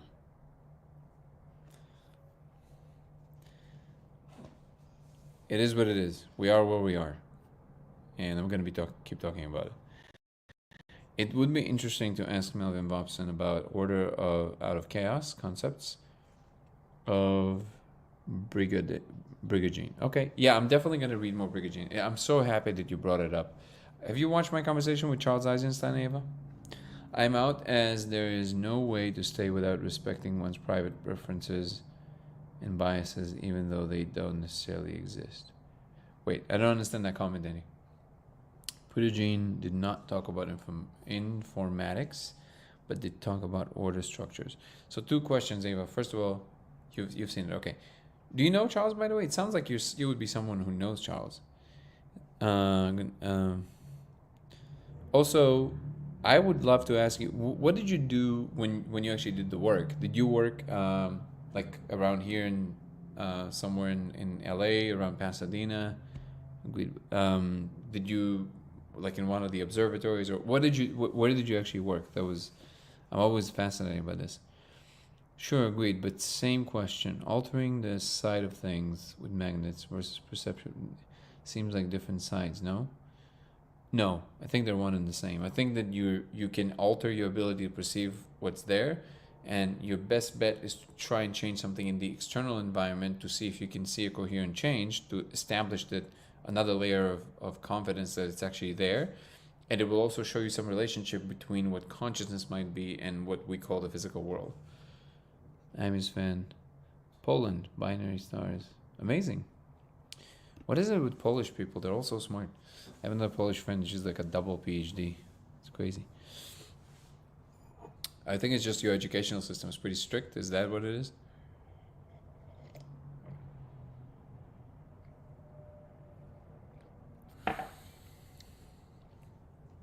You studied binary stars. Is that true that the majority? Let's see my astronomy trivia. Is that true that most star systems are binary? Or is that just something? Selection effect. Interesting. Is that star systems are binary as far as we know? Whoa. that was harsh, Ava, but like but I get it. Okay, yeah, bridging the gap, so to speak, makes sense.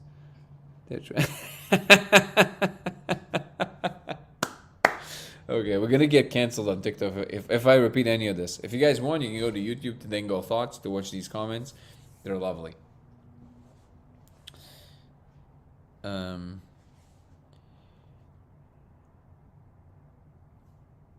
Fundamental for I'm gonna look at TikTok. Thank you so much for the likes, guys. I appreciate you. Fundamental forces might be rules rather than physical entity. Wait, fundamental forces might be rules rather than physical entities, and bosons could act as information carriers. The code could be signs of this underlying structure. Do you mind if I ask you a few technical questions there? So first of all, fundamental forces. What do you mean by rules rather than physical entities? You mean they're not particles carrying forces? Is that what you mean by physical entities? And also, the rules are of a certain regularity of occurrence, which have to have some physical representation in order for you to clock the fact that it's happening. So that's number one. The second one is bosons could act as information carriers. Anything can act as information carriers. Any signal of any kind, of any substrate. That's the whole thing, that information floats off the need to be any kind of a particular substrate. And the code could be sides of this underlying structure. I'm not sure what you mean by that specifically. First cause is saying it's the act of measurement that collapses the wave particle, not consciousness itself. That is correct.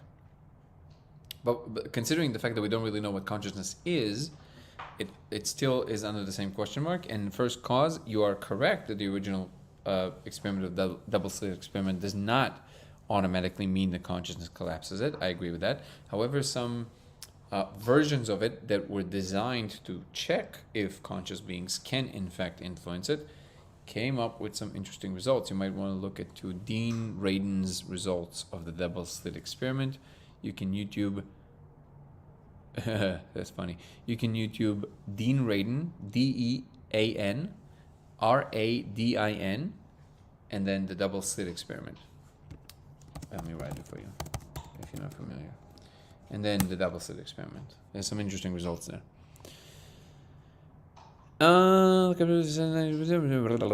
Make stories, and it doesn't have to be lasers, it can be light.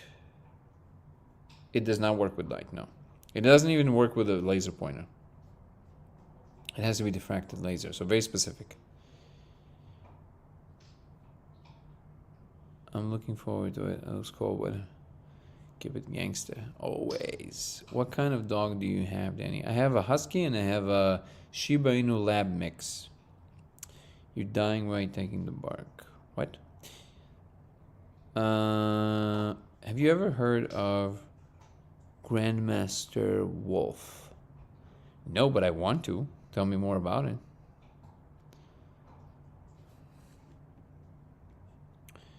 Because light can collapse a wave if the particle is big enough. Wait, what?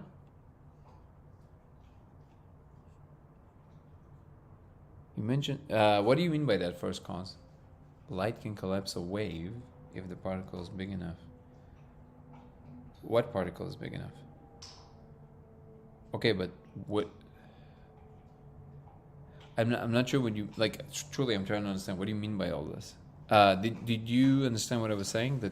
That actually they did run the experiment to actually check if humans can influence it. They devised it in a very clever way.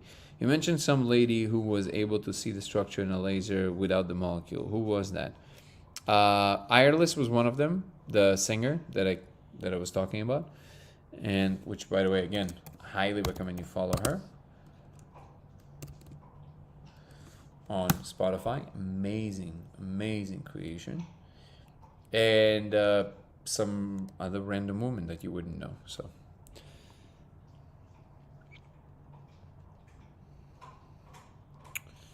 Hello, Isabel. He watched him a lot. He just grew big out of nowhere. Wait, you said something else. He's a Tibetan monk on YouTube that talks about mysticism. He has literal powers. Sound luminary. He watched him a lot.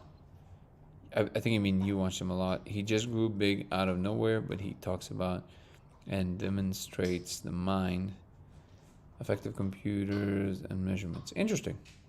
A faithful being, do you mind emailing me this information or DMing it?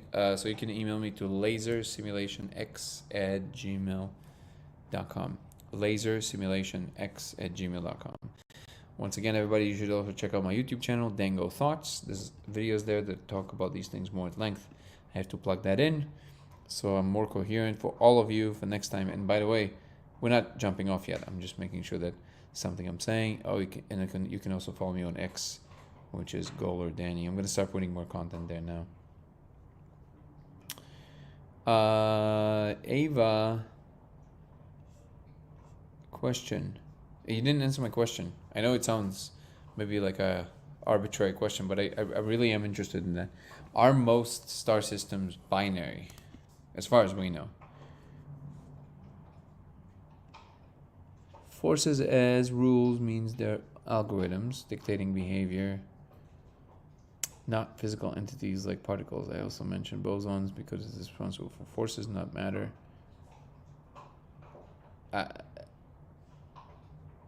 No, bosonic matter is matter. It's the fermions that is the forces.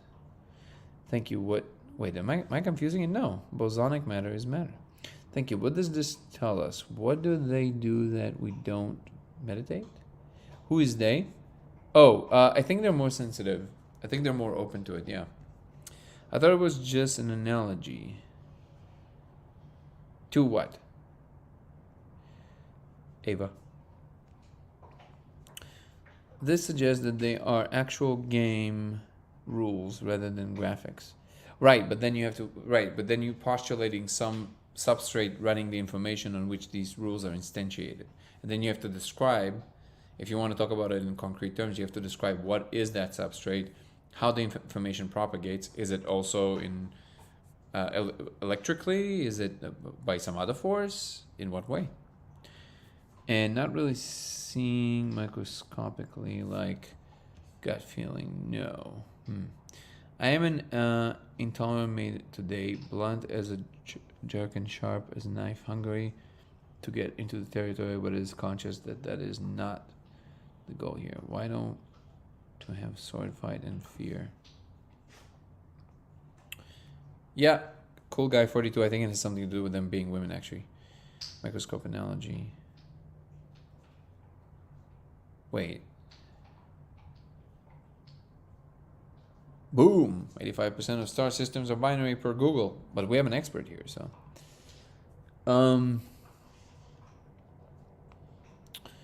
What does this tell us? Wait, I think I'm a little lost. Let me organize this.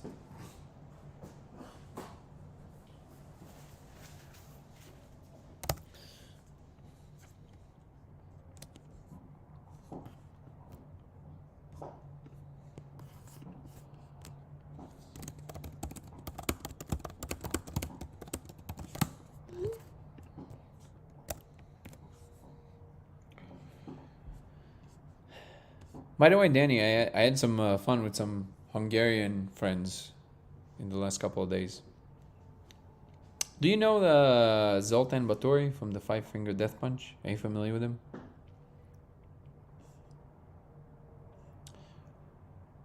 Google might be more up to date than myself.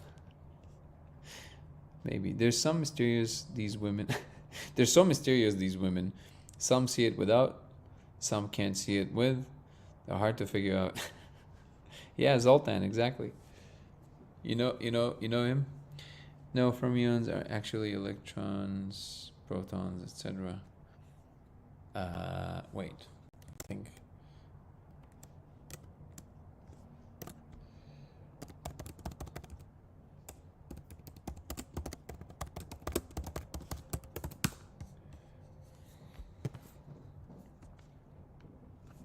Oh, you're right. What was I confusing it? Oh yeah, I think I got it exactly the other way around for some reason in my brain. So I stand corrected. You're absolutely right. Now let me go back to your point. Hold on.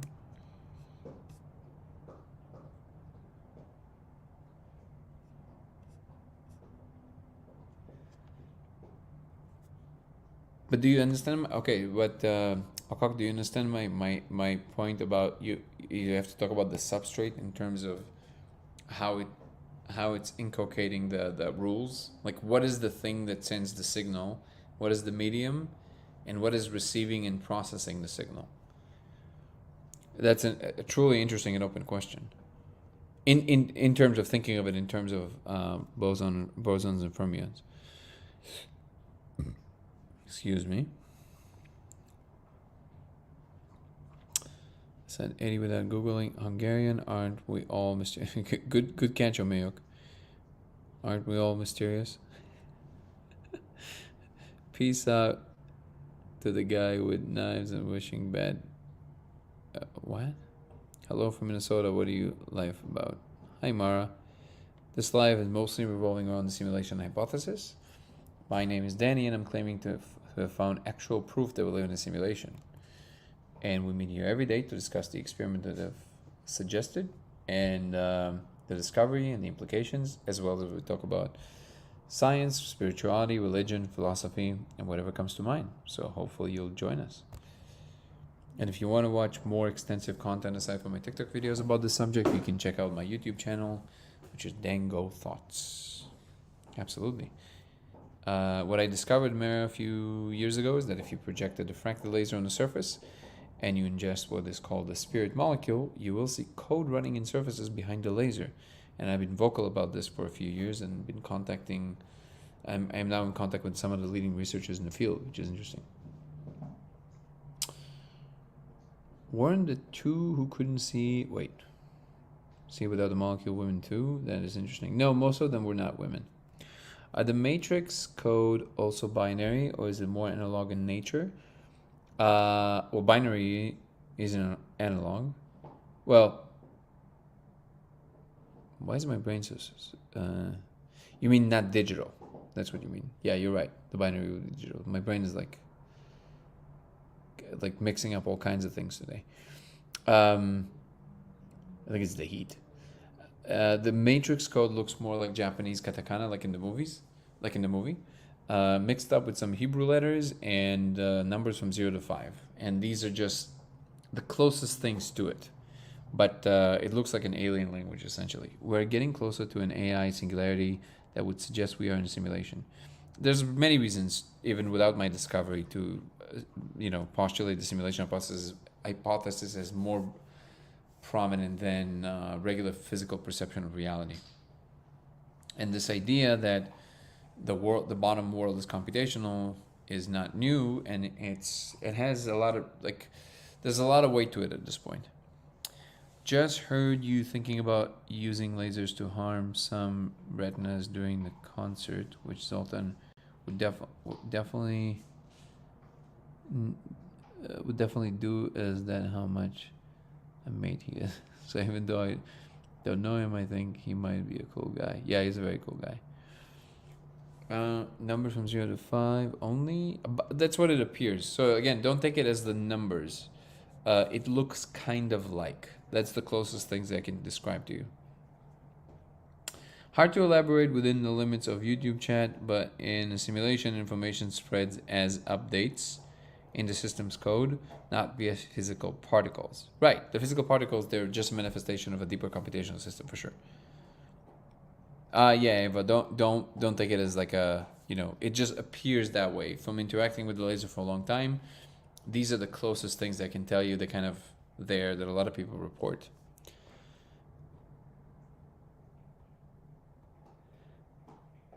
Hertz mantras, meditation, Kundalini meditation, pranayama, David Engelman with Sadhguru.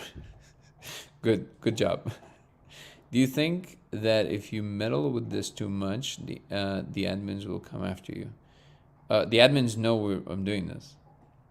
Also, have you heard of the Headman? No. The admins are aware that this is happening, and obviously the code is discoverable. It's there to be discovered. It's not invisible. Hey, hey, hey, hey, hey.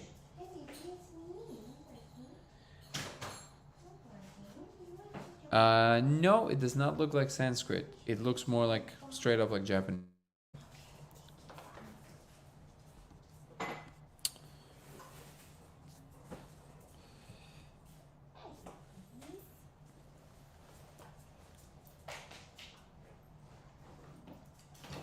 Use a what? It's a very fascinating. There's this entity known as the Hetman that people tend to see. Yeah, I put less emphasis on the entities, even though I see some of them on a regular basis. I think understanding the space is the way to go because it gives you a more universal perspective. I always equate it to going to New York City. If you show up in New York City from another dimension and just grab somebody randomly from the street, that's about the, you see what I'm saying? That's about your possibility of understanding something fundamental about the world if you ask somebody random. Maybe they know something, maybe they don't. It's literally equivalent of going to New York City and asking a random person what they understand about the fundamental laws of their reality. It's a big toss-up. This is why I don't put a lot of weight into interacting with entities. Hetman is what people see on Benadryl? Really? The real admin's barking orders in the background. Just to continue that discussion about your recent experiences, Eddie is trolling, huh? I am not so sure. It's a mixture of trolling and not trolling. I guess my deeper point is that he doesn't care. It doesn't mean anything to him. Or at least that's my impression. I actually saw Eddie yesterday too. He was in that competition that I went to see.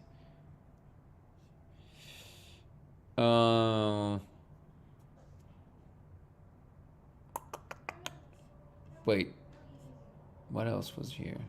Okak, by the way, if you want to email me the specifics, this is interesting. I do like this. So again, if you can email me to lasersimulationx@gmail.com. That would be great. I can look at the details of this. This is interesting. Yeah, a lot of this is why faithful being. A lot of times it's possible to create a relationship with these beings, and some of them can be helpful, and some of them won't be. Some of them can actually fool you and confuse you. Knowledge is universal. It doesn't matter how many dimensions. I'm not gonna go for much longer. Maybe 5-7 minutes. Why? Okay, I'm just gonna take him. Yeah. Because he's gonna try and play with her. Okay. If I take him. Cool. And then I'll think. I'm sure. So you, as you can imagine, you can develop some relationships with them and some intuitions about what they want and what they're aiming for. But ultimately, you want to rely on a more universal way of knowing, which is understanding yourself.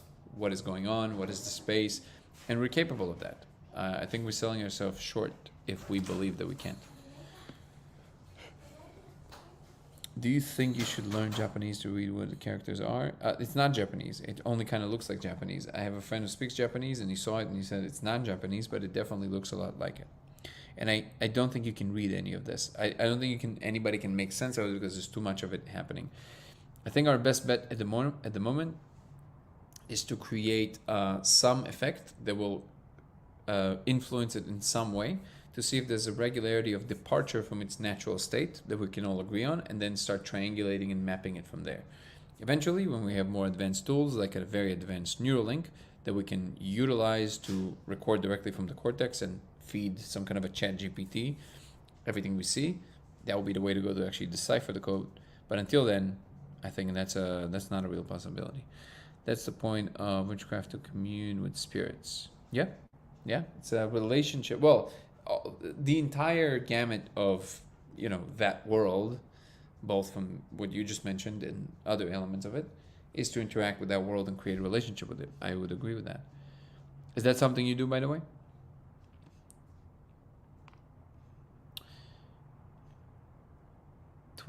Tenth planet, yeah. 12th planet. What do you think about the Bible code? I'm not sure what that is. Is Bravo award in English? It means congrats, by the way. Yeah. Oh, Bravo is like, well done. Now the joke is ruined. Bravo. Thank you, JB. Appreciate you. Could the laser reveal simulation code via ray tracing technology, where the visible code represents information about the specific area? Wait, why is my brain's just going sideways right now? Where the visible code represents information about the specific area, like object properties, textures, and no, at least from what I'm seeing, everything is always the same. Skipped 11 too fast, man. With the 9/11 deniers. Now we're gonna get flagged for sure. Yes, baby. In a moment. According to my experiment so far, no, the code is always the same no matter what. But this is why I think maybe powerful magnetic fields will play a role in being able to influence it. But different materials doesn't seem to change it at all. It looks exactly the same.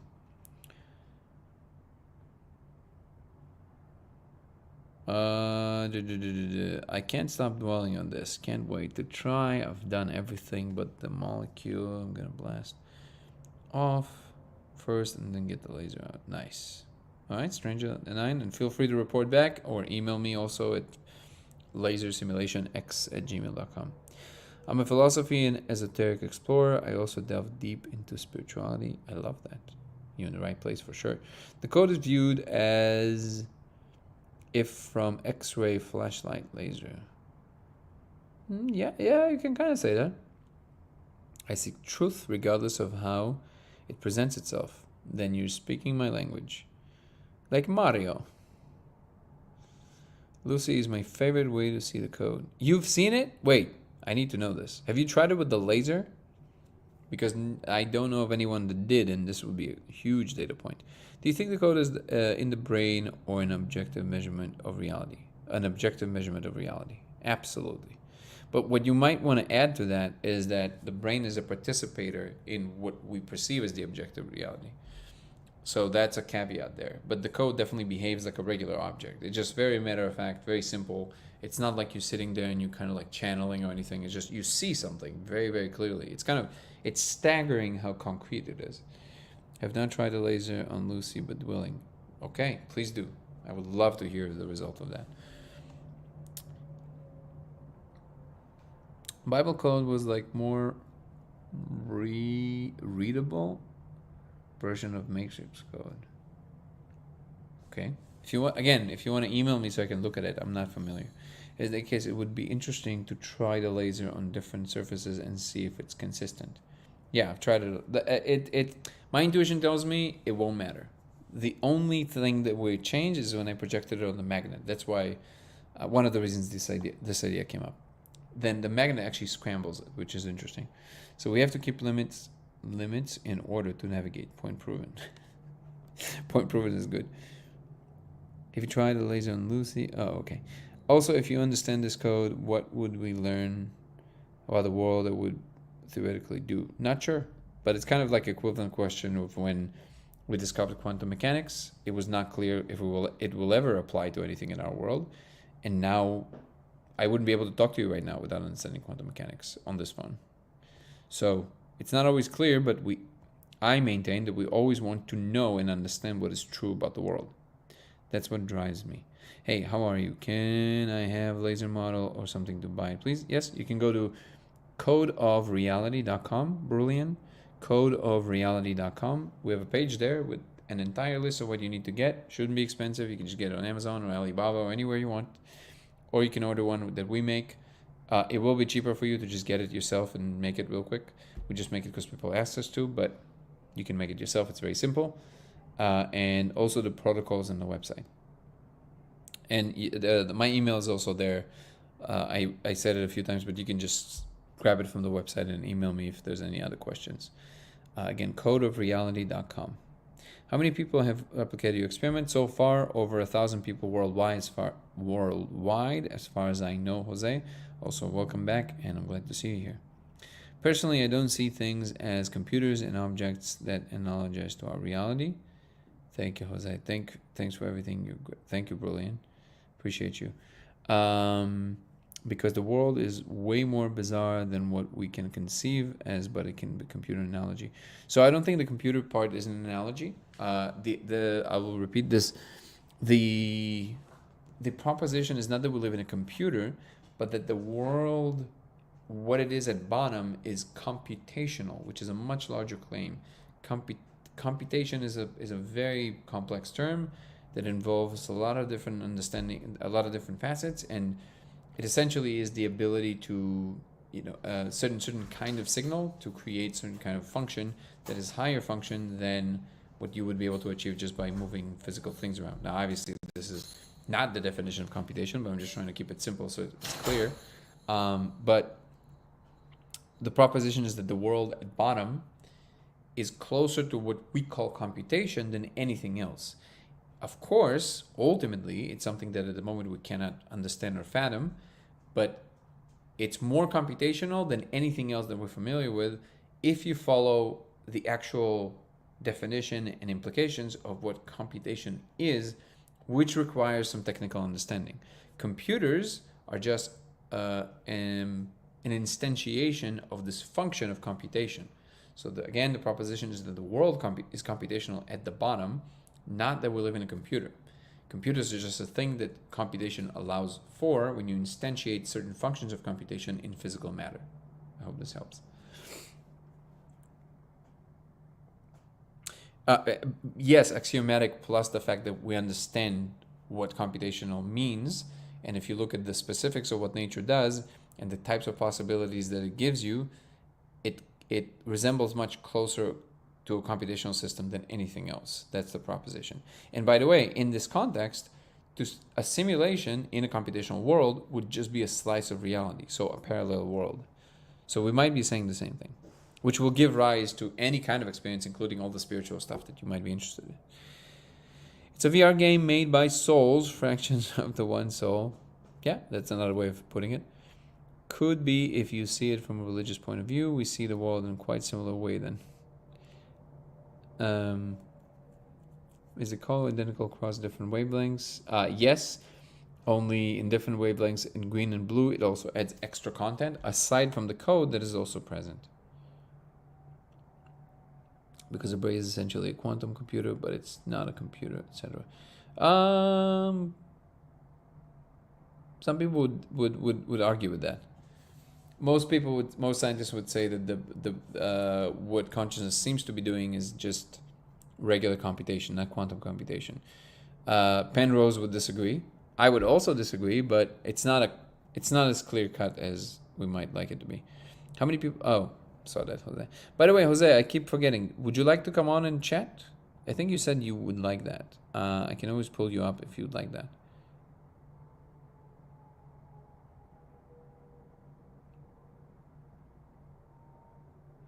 What do I know about the Merkabahs? A few things, not too deeply though. Okay, another day. All right, in that case, guys, I think I will have to adjourn for today.